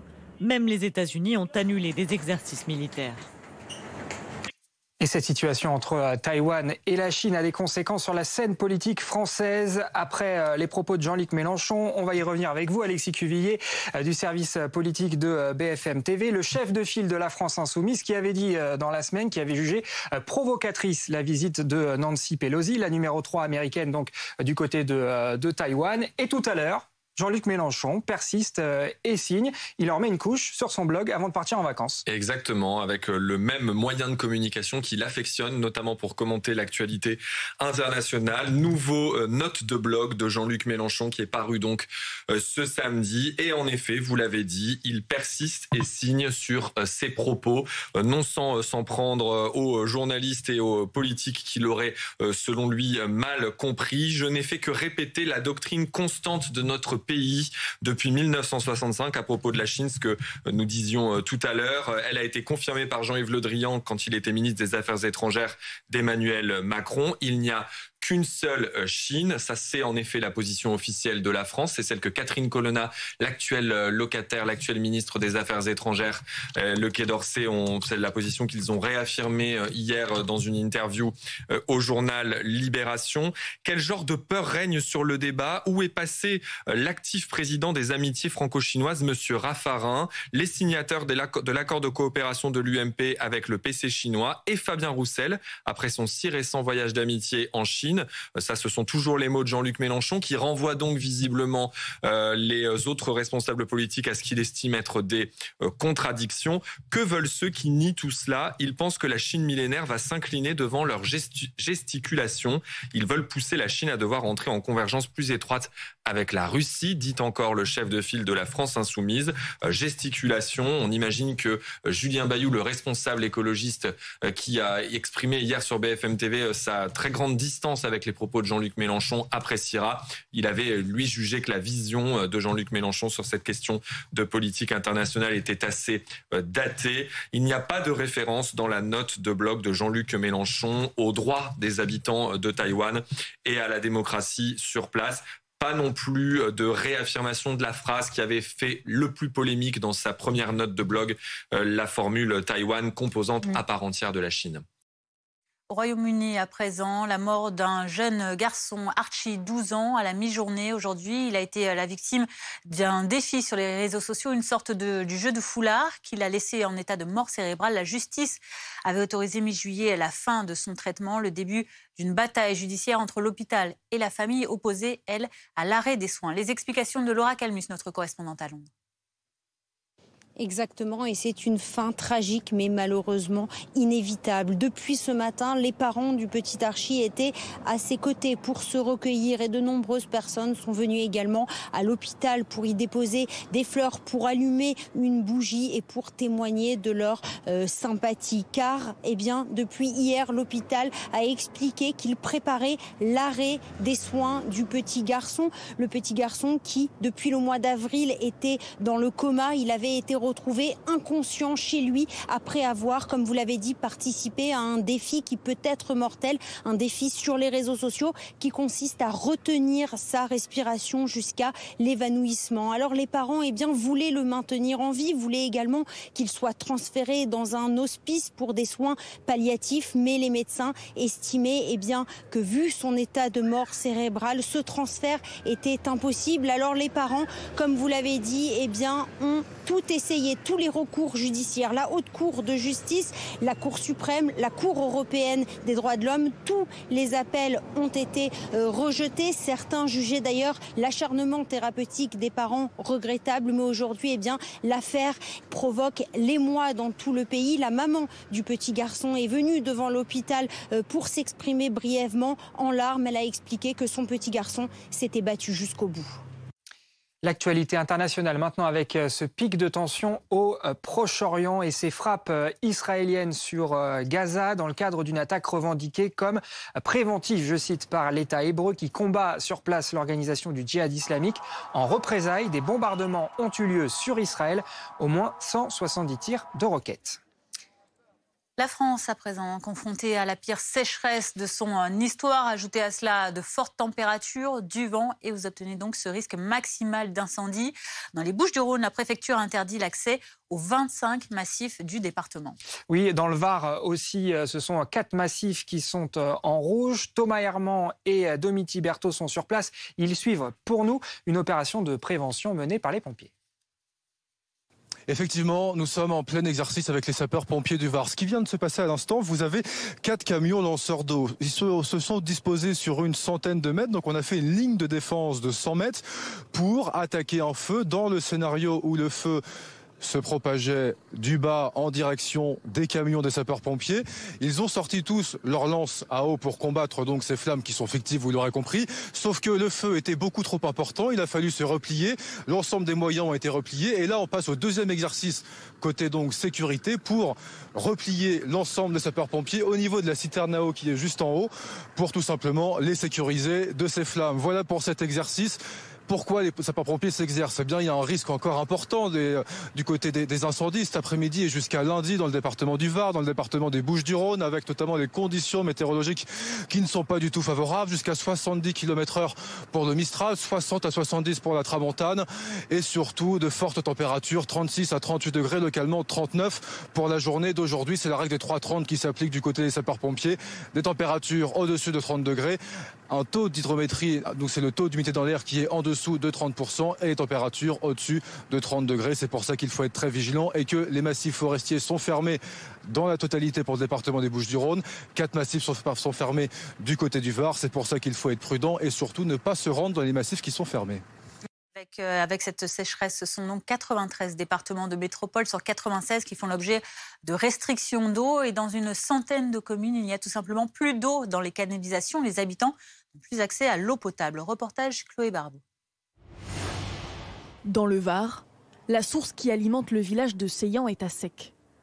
Les habitants doivent drastiquement limiter leur consommation, 150 litres maximum par personne et par jour. Je fais un relevé le matin et je fais un relevé le soir et je vois combien j'ai consommé. Réutiliser l'eau des pâtes ou prendre sa douche avec une casserole, tout le monde doit s'adapter. Par exemple, au lieu de faire plusieurs machines à laver, on va faire peut-être une seule machine à laver, vous voyez, des choses comme ça. Il suffit d'y penser. Depuis le mois de mai, un camion-citerne transporte l'eau de la commune voisine jusqu'au château d'eau de Seillan. L'objectif, éviter la coupure totale d'eau potable. Pendant ce temps, 24 heures, 48 heures, ça serait donc une alimentation par des packs d'eau. Et si les habitants le comprennent bien, en étant très raisonnables, peut-être que nous échapperons à cette situation. En cas de non-respect des limitations, l'amende s'élève à 1 500 € pour les particuliers, 7 500 pour les professionnels. Et pour parler de cette sécheresse, un invité avec nous, Patrick Marlière. Bonjour, vous êtes météorologue, président d'Agathe Météo. On parle de sécheresse historique. On voit des communes où il faut faire venir des citernes d'eau. On est en train de vivre quelque chose de vraiment inédit là en ce moment. Depuis le mois de juillet, la situation est déjà exceptionnelle et puis se profilait déjà fin juillet la tendance de ce mois d'août qui se confirme puisque une 4e vague de chaleur arrive la semaine prochaine sur la France. On va en fin de semaine prochaine dépasser les 30 à 35 degrés sur à peu près 80% du territoire et tout cela évidemment sans précipitation. Alors aujourd'hui, il y a encore quelques averses éparses près des Pyrénées et dans les Alpes-Maritimes, mais elles sont en train de disparaître. Il y a encore peut-être quelques coups de tonnerre d'ici ce soir dans le sud des Alpes, mais il n'y a que ça. Ensuite, ce sont des conditions anticycloniques qui s'installent, qui vont perdurer, qui font remonter ces masses d'air chaud et les vents vont s'orienter au nord-est. Et c'est des vents qui amènent une masse d'air très sèche en plus. Donc voilà, ça va accentuer tous les phénomènes, tous les paramètres qui sont, eux, déclencheurs de ces feux de forêt. Donc, voilà, il faut une situation qui s'annonce vraiment préoccupante pour la semaine prochaine sur toute la France et surtout en fin de semaine. Donc, à surveiller, bien évidemment. Alors, il y a quelques pluies qui s'annoncent pour la semaine au-delà du 15 août. Mais pour l'instant, il faudra le confirmer, car évidemment, on va, malgré ces averses après le 15 août annoncées pour l'instant, eh bien, elles vont se dérouler sur des températures encore très élevées et bien au-dessus des normales de saison. Vous avez fait le point sur donc, la sécheresse, sur la chaleur qui va reprendre donc, dans une peut-être 4e vague la semaine prochaine. Qu'en est-il du vent, notamment, qui inquiète également dans ces secteurs où vous parlez de risque d'incendie ? Oui, alors tout autour du bassin méditerranéen, hein, donc Mistral, Tramontane, des vents assez forts qui soufflent en rafale à plus de 60 voire 70 km par heure. Et donc évidemment, c'est le paramètre qui va accentuer le plus le risque, en tout cas, puisque les autres, les fortes chaleurs sont présentes. Et il y a évidemment avec ce type de situation très peu d'humidité, donc tout est réuni pour que les feux puissent se déclencher si voilà, quelque chose arrive. Hein, je veux dire, pas toujours de façon, je dirais, humaine, mais des feux peuvent se déclencher. Les orages, bon, nous sont à l'écart de ça. Donc, oui, la situation tout autour du bassin méditerranéen est assez inquiétante. Ça va peut-être s'arranger la semaine prochaine, en tout cas côté instabilité et feux de forêt, mais tout au long de la semaine, les vents resteront de nord-est assez forts, les températures resteront très élevées à plus de 30 degrés. Donc voilà, il faudra se montrer extrêmement vigilant et c'est vraiment inquiétant car ça va perdurer. Est-ce qu'il y a également des risques d'orage, de fortes pluies? On sait que certains départements commencent à être concernés. Oui, alors hier déjà, il y a eu des orages extrêmement violents puisque à certains secteurs, notamment dans le Cantal, mais aussi en Savoie, en Haute-Savoie, on a relevé en l'espace d'une heure quasiment un mois de pluie. Pour autant, ça ne résout pas le problème de la sécheresse sur ces secteurs. Il y a d'autres régions de France qui ont été touchées par ce type de phénomène au mois de juillet. Hein. L'endroit où il est tombé le plus d'eau au mois de juillet dans le nord, par exemple, dans le bassin d'Isère, eh ben c'est là, évidemment, qu'on est dans la restriction la plus importante. On est en crise dans ce même bassin, alors qu'il a recueilli le plus de précipitations, mais à vrai dire, et vous le signalez souvent à l'antenne, c'est que ce déficit pluviométrique ne date pas que du mois de juillet. Hein. Pour certains, c'est depuis le mois de janvier. Dans le Nord, c'est 50% de pluie en moins depuis le début janvier. Et dans certains secteurs, ça date depuis 2021. Donc oui, la situation était vraiment au niveau des alertes maximales et malheureusement, ça va durer. Et les premiers signes pour le mois de septembre commencent à annoncer de nouveau un temps qui restera chaud, sec, avec un degré peut-être moindre, mais en tout cas chaud, sec sur l'ensemble de la France. Donc la situation risque de perdurer bien au-delà du mois d'août. Et voilà maintenant un paradoxe, alors que la métropole est confrontée à cette sécheresse et à ces pénuries d'eau, les golfs bénéficient, eux, d'une dérogation pour arroser leur terrain. Une mesure dénoncée par le maire écologiste de Grenoble, Éric Piolle, ainsi que par certains agriculteurs contraints à des restrictions d'eau. Les propriétaires de golfs se défendent. Sans arrosage des parcours, c'est tout un secteur économique qui pourrait être fragilisé. Reportage dans l'Ain et dans le Rhône, Olivier Jouclard avec Edgar Becquet. Le contraste entre ces étendues d'herbe entièrement sèches et le green est saisissant. Une dérogation autorise ce golf à arroser le parcours où se trouve le trou, ce qui représente moins de 2% de sa superficie. Une décision nécessaire pour le directeur. On arrose uniquement les greens, les parties sensibles que vous avez vues. Les fairways, c'est un spectacle de désolation, on les a laissés cramer et on arrive à amoindrir notre consommation d'eau. Avec le restaurant, enfin le golf plus restaurant, on est à 3 millions d'euros de chiffre d'affaires. On va être 40 salariés sur la structure, donc ce sont des enjeux économiques. Car en effet, le marché français du golf représente près d'1,5 milliard d'euros et 15 000 emplois, dont 85% d'entre eux sont en CDI. À plusieurs dizaines de kilomètres de là, cette agricultrice du département voisin est contrainte de rentrer ses bêtes dans l'étable. Car avec les champs, jaunis par la sécheresse, ces vaches n'ont plus rien à manger. Elle puise donc dans des stocks de foin réservés habituellement pour l'hiver et dénonce un 2 poids 2 mesures dans les restrictions d'eau. Aujourd'hui, nous, agriculteurs, on ne peut pas comprendre l'arrosage de tout ce qui est sportif en général, puisque nous, on nous interdit beaucoup de choses, on n'arrose plus que la nuit. Et puis aujourd'hui, il faudra surtout choisir entre le loisir et l'alimentation humaine. En France, 58 départements sont concernés par des interdictions de prélèvement d'eau à des fins agricoles. C'est le 3e mammifère marin identifié dans la Seine en moins de 3 mois. Un beluga se trouve actuellement piégé à 70 km de Paris, au niveau d'une écluse dans l'Eure. La secrétaire générale de la préfecture de l'Eure nous a donné tout à l'heure un point presse. On va y revenir justement avec vous, Antoine Forestier, journaliste BFM TV. Vous êtes sur place. L'enjeu, si on a bien compris, c'est d'arriver notamment à nourrir l'animal qui est très amaigri. Oui, ce beluga, il a des grosses difficultés d'alimentation. Hier et les derniers jours, les membres de Sea Shepherd lui ont apporté des harengs morts qu'il n'a pas mangés. Aujourd'hui, ce sont des truites arc-en-ciel qui ont été apportées, vivantes cette fois-ci, et ça ne l'a pas intéressé non plus. C'est ce qui inquiète ici les autorités, puisque cet animal, il est passablement amaigri. Ce beluga, justement, il est désormais dans à la troisième écluse que vous voyez ici. Il y a 4 écluses ici à Notre-Dame de la Garenne. Il est bloqué donc dans un bassin de 125 mètres sur 24 et il fait des allers-retours. On a pu aller le filmer tout à l'heure. Il fait de longues apnées et ressort de temps en temps pour respirer. Un comportement normal, nous a dit tout à l'heure la secrétaire générale de la préfecture de l'Eure, que je vous propose d'écouter au micro de Margot Sève. Des vétérinaires sont en route pour venir sur site et examiner le beluga autant que possible et lui administrer, alors je vais le dire très simplement, des vitamines et des produits qui sont susceptibles de lui ouvrir l'appétit. Voilà, donc l'idée c'est de voir si c'est son périple qui l'a fatigué et il manque d'énergie, y compris pour peut-être s'alimenter, ou si c'est peut-être un individu qui malheureusement serait peut-être souffrant. Et auquel cas, c'est d'autres solutions qu'il faudrait lui apporter. Ces vétérinaires spécialisés, ils sont arrivés il y a quelques minutes pour administrer à l'animal des vitamines. En ce qui concerne la suite, concernant ce beluga, il n'y a pas de solutions qui ont été trouvées pour le moment pour tenter de le faire revenir jusqu'à la mer. Nous sommes à 160 km ici de la mer. C'est peut-être par voie terrestre, par voie fluviale ou encore justement le faire remonter par ce fleuve au niveau de la Seine. Ça n'a pas encore été décidé. C'est une décision qui va être prise avec toutes les autorités ici. Il faut dire que c'est tout à fait inhabituel de voir ce type d'animal ici qui est beaucoup plus habitué évidemment aux eaux froides. La dernière fois qu'on avait vu un beluga en France, c'était en 1948 et c'était dans l'estuaire de la Loire. Merci pour ce point de situation. Antoine Forestier avec Margot Sève à Saint-Pierre-la-Garenne dans le département de l'Eure. 17h24, restez avec nous. Dans un instant, nous reviendrons sur ce rodéo urbain qui a eu lieu hier soir à Pontoise, dans le Val d'Oise, en plein cœur d'une cité de la ville. Un pilote de motocross a percuté 2 enfants en train de jouer.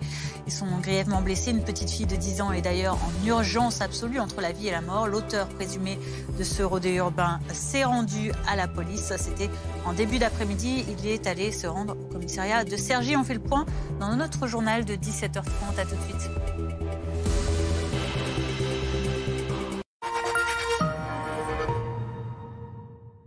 Rentrée Discount, c'est plus de 10 000 produits, avec toutes les marques, pour toutes les classes, jusqu'à moins 40%. Alors pour vos fournitures scolaires, c'est... RentreDiscount.com.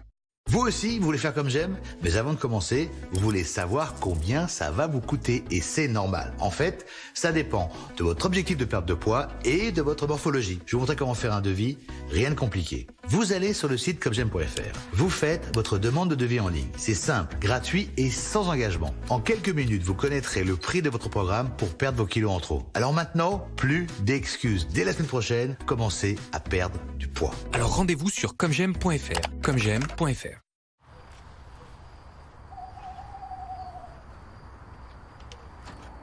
Mais qu'est-ce que tu fais? C'est pas aujourd'hui qu'on part en vacances, c'est la semaine prochaine. Je sais. Mais comme ça, je suis prêt. Fram, vous avez déjà envie d'être en vacances. En ce moment, chez Fram, la Grèce est à partir de 399 €. Profitez-en.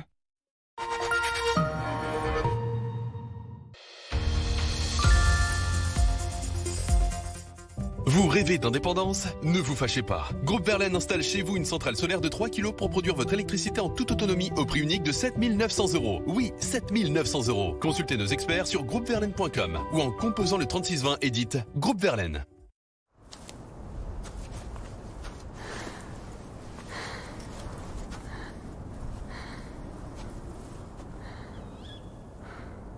Faire un leg à la recherche médicale, c'est donner du sens à votre patrimoine. Fondation pour la recherche médicale. Faites un don pour la vie sur frm.org.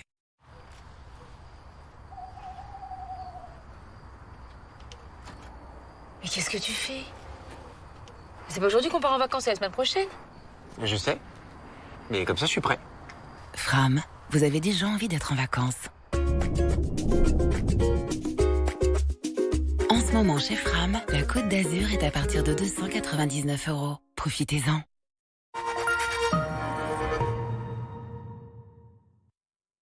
Regardez la météo en toute sérénité avec les alarmes et caméras Vérissure. c'est sûr, c'est Vérissure.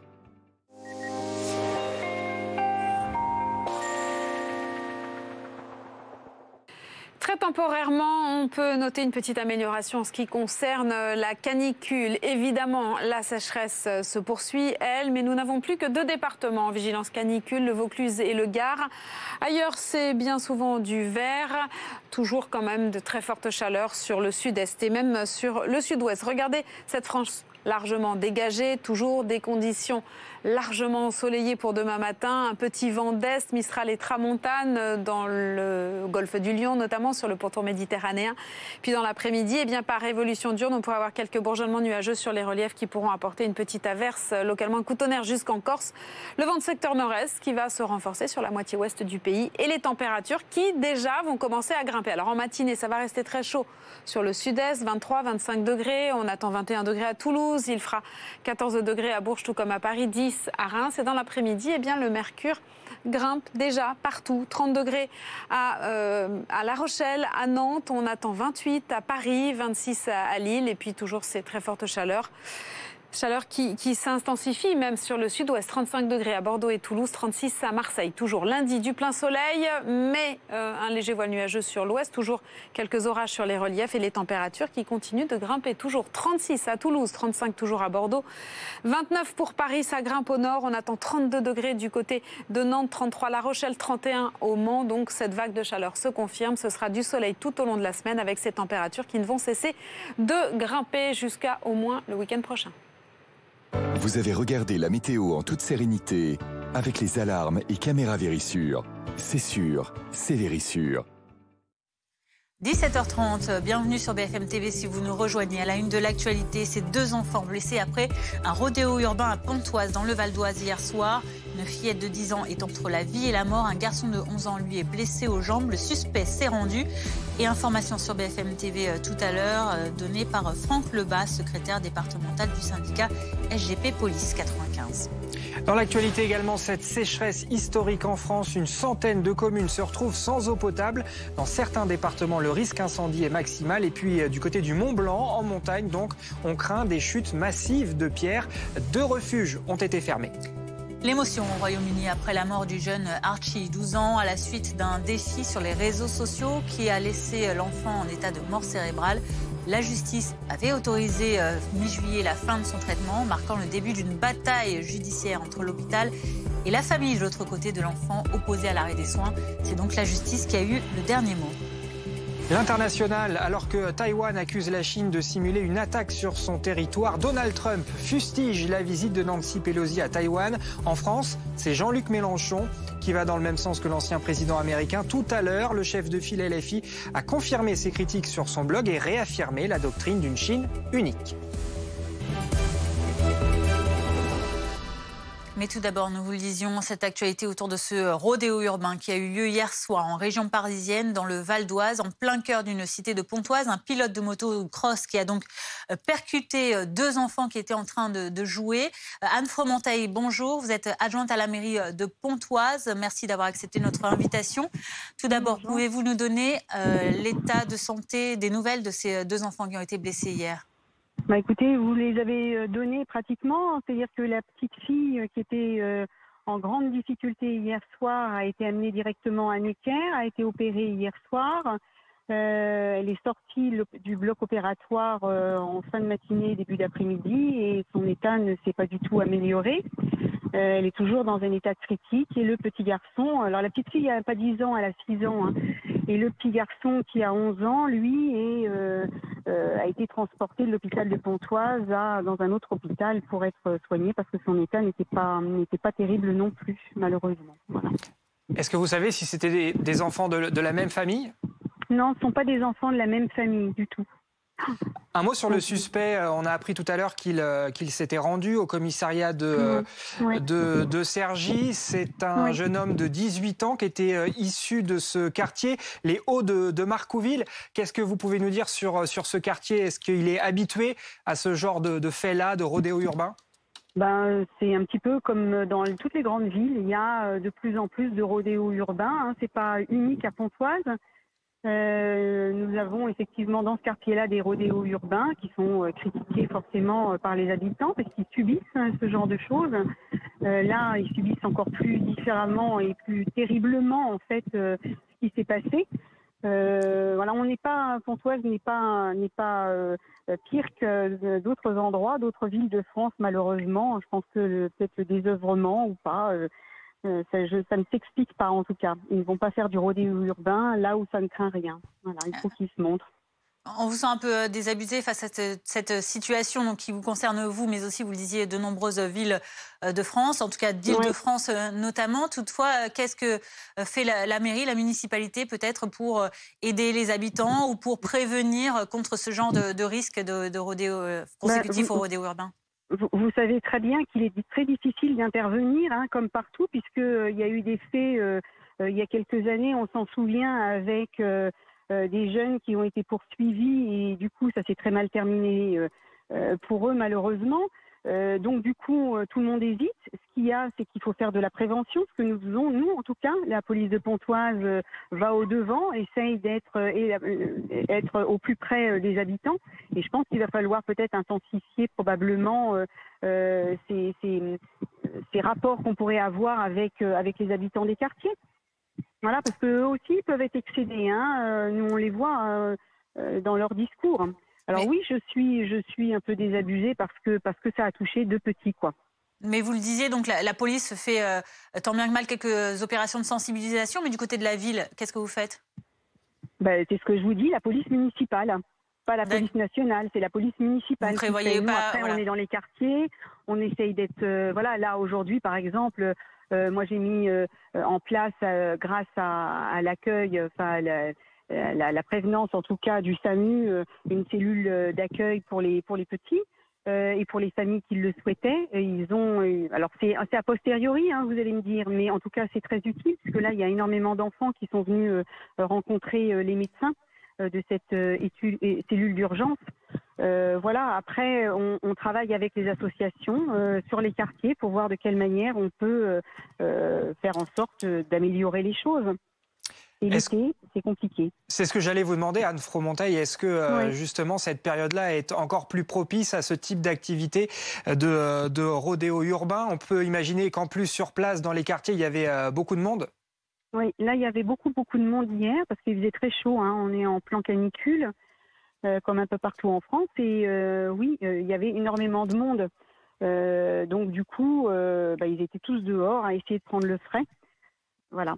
Donc, Merci Anne Fromonteil, adjointe à la mairie de Pontoise, de nous avoir donné ces précisions donc, sur les suites de ce rodéo urbain donc, survenu hier soir, on le rappelle, dans ce quartier de Pontoise et qui a donc fait 2 blessés, 2 enfants.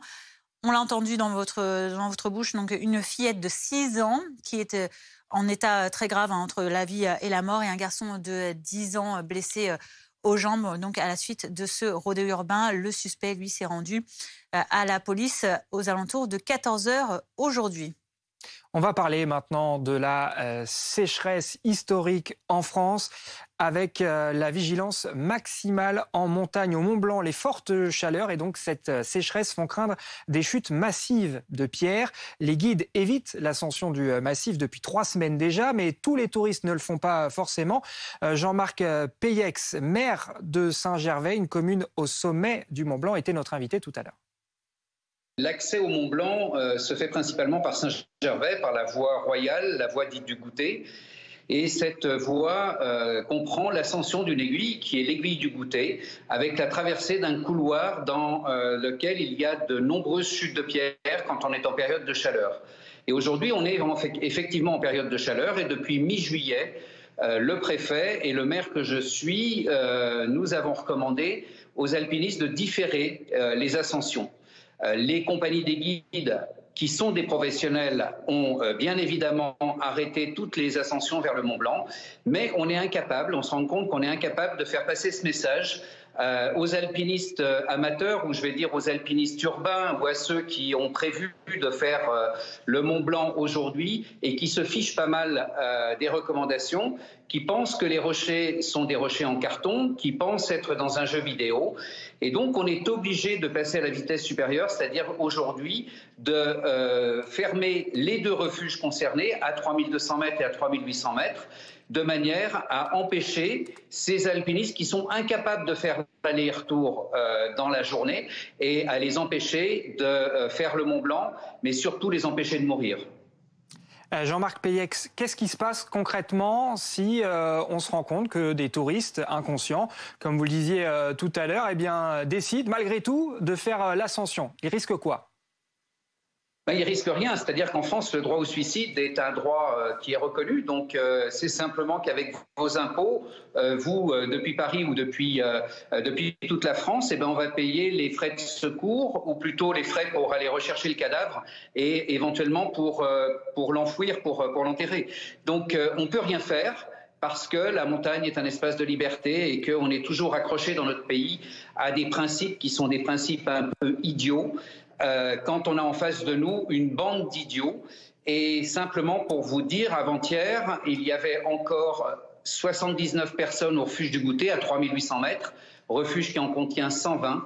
C'est dire comment ces alpinistes, qui la plupart viennent d'Europe de l'Est, nous bouffonnent et nous font des pieds de nez. Donc ce sont des mesures qui sont cette année pas exceptionnelles, parce qu'en 2003 et en 2015 on avait fait on avait pris la même décision, mais il faut aujourd'hui se rendre compte qu'on a de plus en plus d'urbains, de touristes, de gens qui n'ont aucun des codes de la montagne, qui n'écoutent pas et qui en fait sont des consommateurs de l'environnement. Et ces gens-là, il va falloir effectivement les combattre d'une autre manière. Et cette manière, elle va être de devenir adulte et de se dire qu'il y a des choses qu'on ne peut pas faire maintenant tout le temps. C'est de vouloir faire un bras de fer avec la nature, ça ne sert à rien, on va perdre. Donc, si le Mont Blanc n'est pas accessible de mi-juillet à mi-août, il faudra simplement prendre la décision d'interdire la course pendant cette période-là et d'allonger la saison de façon à ce qu'on puisse faire le Mont Blanc au mois de mai, au mois de juin, au mois de septembre, au mois d'octobre. Mais ça suppose que les délégataires... Pour conclure, Jean-Marc Peyex, justement cette décision, vous l'avez prise, vous l'avez dit, avec la préfecture pour protéger la vie de ces alpinistes inconscients qui se lancent à l'aventure du Mont Blanc dans une situation météorologique, environnementale compliquée. Vous constatez, vous, clairement, une évolution du climat sur ce sommet qui vous fait prendre de telles décisions ? Non, pas une évolution. Si vous voulez, on est dans une période de changement climatique. Il n'y a pas que la température. Il y a moins de précipitations, il y a des vents qui sont différents. On vit une époque où le climat est en train de changer, comme il a changé il y a 50 ans. Et donc, il faut qu'on s'adapte. Il faut arrêter de s'arc-bouter et de dire ça va redevenir comme avant l'année prochaine. Ça, c'est faux. Donc, faisons en sorte de nous adapter à la nature, à l'environnement et à ne plus être des coqs comme les Français savent bien l'être. 17h40, on fait le point sur la politique intérieure. À présent, plutôt la trêve politique, puisque les ministres, ça y est, sont en vacances. On en parle avec vous, Adrien Porton, journaliste BFM TV. Vous êtes devant la résidence de vacances du président de la République, à Brégançon, dans le Var, parce qu'il y en a un qui est déjà en vacances, et depuis une semaine, c'est donc Emmanuel Macron. Et il en profite avec pas grand-chose à l'agenda ces jours-ci. Oui, Emmanuel Macron, vous l'avez dit, est arrivé ici au fort de Brégançon il y a maintenant 8 jours. Il a décidé de quitter le palais présidentiel le temps d'une pause, une semaine avant le reste de son équipe. Et c'est vrai que depuis le début de la semaine, l'agenda du président est très allégé. Emmanuel Macron reste discret. Mais à l'intérieur du fort de Brégançon, Emmanuel Macron continue à travailler. L'Élysée ne parle d'ailleurs pas de vacances, mais bien de pause studieuse. Emmanuel Macron multiplie les échanges avec des responsables politiques étrangers. Il suit de très près les dossiers internationaux. Pêle-mêle, il s'est notamment entretenu avec Volodymyr Zelensky, le président ukrainien, c'était lundi, mais aussi avec Macky Sall, le président sénégalais, ou encore le président d'Azerbaïdjan et le Premier ministre arménien sur la situation dans le Sud-Caucase. Vous l'imaginez, Emmanuel Macron ne délaisse pas pour autant l'actualité nationale. Il suit attentivement la situation dans le pays, nous confie l'Elysée. Emmanuel Macron qui phosphore aussi sur les échéances à venir alors que la rentrée politique arrive à grands pas. Une pause studieuse donc pour le chef de l'État qui devrait rester ici au fort de Brégançon au moins jusqu'au 17 août, jour de commémoration de la libération de la commune de Bormes-les-Mimosas. Autre question, Adrien, parce que le président a pris un peu d'avance sur ses vacances. Les ministres, eux, démarrent leur congé, mais avec des consignes bien précises, surtout avec ce contexte de sécheresse historique qui touche tout le pays ou presque. Oui, la fin des travaux parlementaires a sonné et donc les ministres sont désormais en vacances. Mais cette année, vous l'avez dit, avec ce contexte de sécheresse qui frappe la France, ils ont des consignes bien particulières à respecter. La première est, je cite, de choisir une destination compatible avec l'exercice de leurs responsabilités. Ils doivent également rester joignables en cas de nécessité. Olivier Véran, le porte-parole du gouvernement, le rappelait, la mobilisation de chacune sera pleine et entière. Et donc des ministres qui n'ont d'autre choix que de choisir un lieu de vacances proche de la capitale, c'est-à-dire à 2 ou 3 heures maximum de Paris. Pour ces précisions, Adrien Portron avec Nicolas de Roussy dans le Var pour BFM TV et toujours dans la politique française. Après l'imbroglio autour de l'expulsion de l'imam Ihsan Iqwisen, la question de l'expulsion des délinquants étrangers et donc qui ne respectent pas les valeurs de la République est revenue sur le tapis. On en parlera dans un instant. Tout d'abord, on revient sur cette actualité au Royaume-Uni avec la mort du jeune Archie, 12 ans, à la mi-journée aujourd'hui, victime d'un défi sur les réseaux sociaux, une sorte de jeu du foulard qu'il a laissé en état de mort cérébrale. La justice avait autorisé mi-juillet la fin de ce traitement, ce qui avait lancé une bataille judiciaire entre l'hôpital et la famille, opposée, elle, à l'arrêt des soins. C'est donc la décision de justice qui a primé. Le jeune Archie est décédé aujourd'hui, donc, de cet arrêt des soins aux alentours de midi. Dans l'actualité internationale, cette escalade de tensions au Proche-Orient, les échanges de tirs continuent ou ont continué jusqu'à tôt ce matin entre Israël et la bande de Gaza. Les frappes israéliennes contre le groupe Djihad islamique ont fait au moins 10 morts, dont un enfant. Et en représailles, près de 170 roquettes ont été tirées vers l'État hébreu, la pire confrontation entre Israël et les organisations armées de Gaza depuis la guerre de 11 jours en mai 2021. Hilal Aflahi, Alexia Prunier. Des tirs en plein cœur de la ville. Des cratères géants au milieu des rues et des immeubles en ruine. Gaza est la cible de l'armée israélienne. La nuit dernière, l'État hébreu a débuté une opération militaire contre l'organisation Djihad islamique implantée dans l'enclave palestinienne. Israël a mené une opération antiterroriste précise contre une menace immédiate. Notre combat n'est pas avec le peuple de Gaza.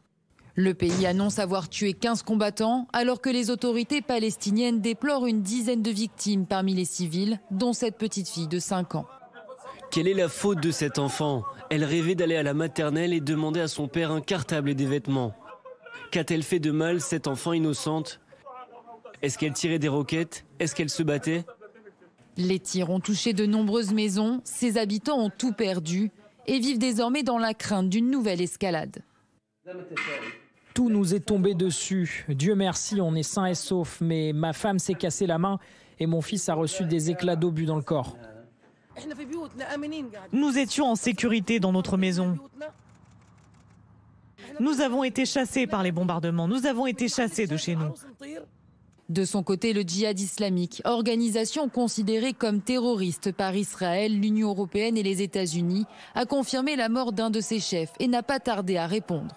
Une centaine de roquettes ont été tirées depuis la bande de Gaza vers Israël.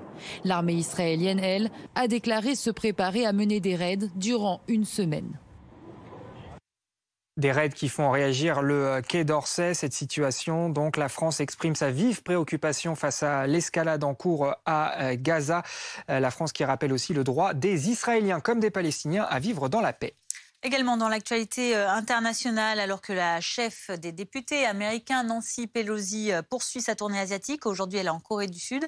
Retour sur une déclaration de Donald Trump. Hier, l'ex-président américain participait à un rassemblement de conservateurs dans le Wisconsin. Et il est revenu sur le voyage très controversé de la présidente du Congrès à Taïwan avec désapprobation. Nous allons élire une incroyable liste de républicains d'America First et nous allons en finir avec la folle Nancy Pelosi. Que diable faisait-elle à Taïwan? Elle était le rêve de la Chine. Elle leur a donné une excuse. Ils cherchaient cette excuse qu'elle vient de leur donner. Tout ce qu'elle touche se transforme en vous savez quoi. Pour parler de ce tacle, on va le dire très clairement, de Donald Trump à Nancy Pelosi, on retrouve François Durper. Bonjour, vous êtes consultant BFM TV, spécialiste des États-Unis. Voir l'ancien président attaquer comme ça Nancy Pelosi, vu des États-Unis, c'est quoi? Surprenant? Pas vraiment? Non, pour les Américains, rien que du très classique dans la forme. Alors on va laisser peut-être un petit peu la forme. Donald Trump traite Nancy Pelosi de folle. Il dit que sa décision était stupide et puis il dit tout ce qu'elle touche, se transformant. Vous aurez compris. Il était devant ses supporters. Donc la forme, on la comprend. En revanche, sur le fond, ce que dit Donald Trump, est plutôt raisonnable. Et j'allais même dire qu'il dit tout fort ce que certains pensent tout bas, y compris dans le Parti démocrate. Il dit peut-être même ce que Biden pense tout bas. C'est-à-dire que finalement, la visite de Nancy Pelosi, elle n'a pas abouti à plus de paix dans la région, elle n'a pas fait progresser les droits de l'homme dans la région. En revanche, elle a accru la tension dans un contexte où précisément le président américain avait besoin du soutien de la Chine dans son conflit avec la Russie. Alors évidemment, en Ukraine, on pense au conflit ukrainien. Donc voilà, ce que dit Donald Trump, c'est sur la forme peut-être excessif, mais sur le fond, beaucoup d'Américains partagent son avis. Alors justement, vous le disiez, il n'est pas le seul Donald Trump à penser cela de Nancy Pelosi, de cette visite à Taïwan. Pourquoi, selon vous, la chef des députés américains a-t-elle fait cette visite malgré tout ? Alors, ce qu'il faut bien comprendre, c'est que Nancy Pelosi a joué cette fois sa carte personnelle, elle a son propre agenda. D'abord, elle le peut. Elle le peut parce que les institutions américaines le permettent. La politique étrangère aux États-Unis, ce n'est pas seulement le président, ce n'est pas seulement le département d'État, ce n'est pas seulement l'exécutif, c'est aussi le Congrès. Donc, elle a cette possibilité de le faire. Et Nancy Pelosi, depuis très longtemps, elle est rattachée, si vous voulez, à l'aile idéaliste du Parti démocrate. Donc, elle défend la démocratie, elle défend les droits de l'homme, mais avec assez peu de pragmatisme. Et finalement, ça fait longtemps qu'elle s'oppose à la Chine, elle soutient le Dalai Lama. Ça fait longtemps aussi qu'elle s'oppose à la Chine sur le dossier de Taïwan. Et là, elle n'a eu que faire finalement de l'agenda du président.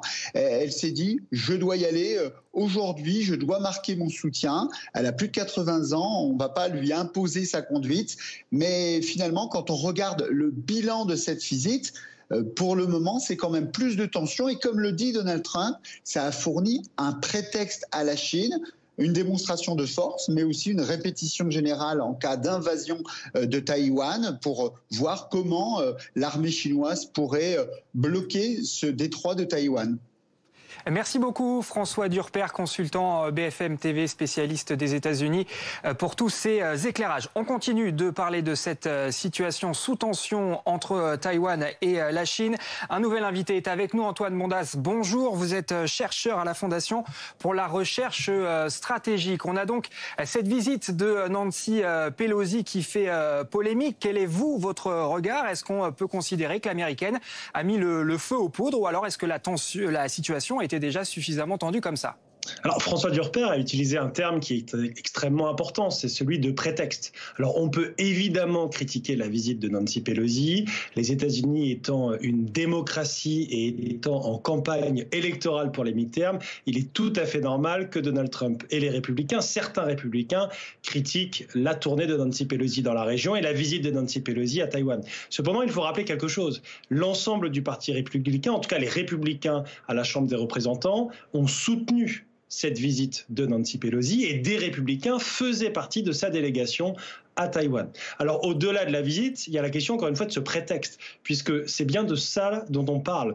La Chine a utilisé cette visite comme un prétexte pour initier une crise, elle a instrumentalisé cette visite pour initier une crise. Et aujourd'hui, le sujet n'est pas de savoir si la visite était une bonne chose ou pas. Et il peut évidemment y avoir un débat. Mais l'urgence aujourd'hui, c'est d'analyser ce qui se passe dans le détroit. Et ce qui se passe, c'est une campagne de pression chinoise sur Taïwan sans précédent, notamment sur le plan militaire, avec des missiles qui, jeudi, ont survolé l'île pour atteindre la zone économique exclusive du Japon. Ce sont la pénétration de fait et le fait de traverser la ligne médiane dans le détroit qui, de fait, depuis des années, était une ligne qui n'est pas internationalement et juridiquement reconnue par Pékin et Taipei, mais qui n'était pas traversée de part et d'autre du détroit. Et donc c'est une pression sans précédent de la part de la Chine aujourd'hui sur Taïwan.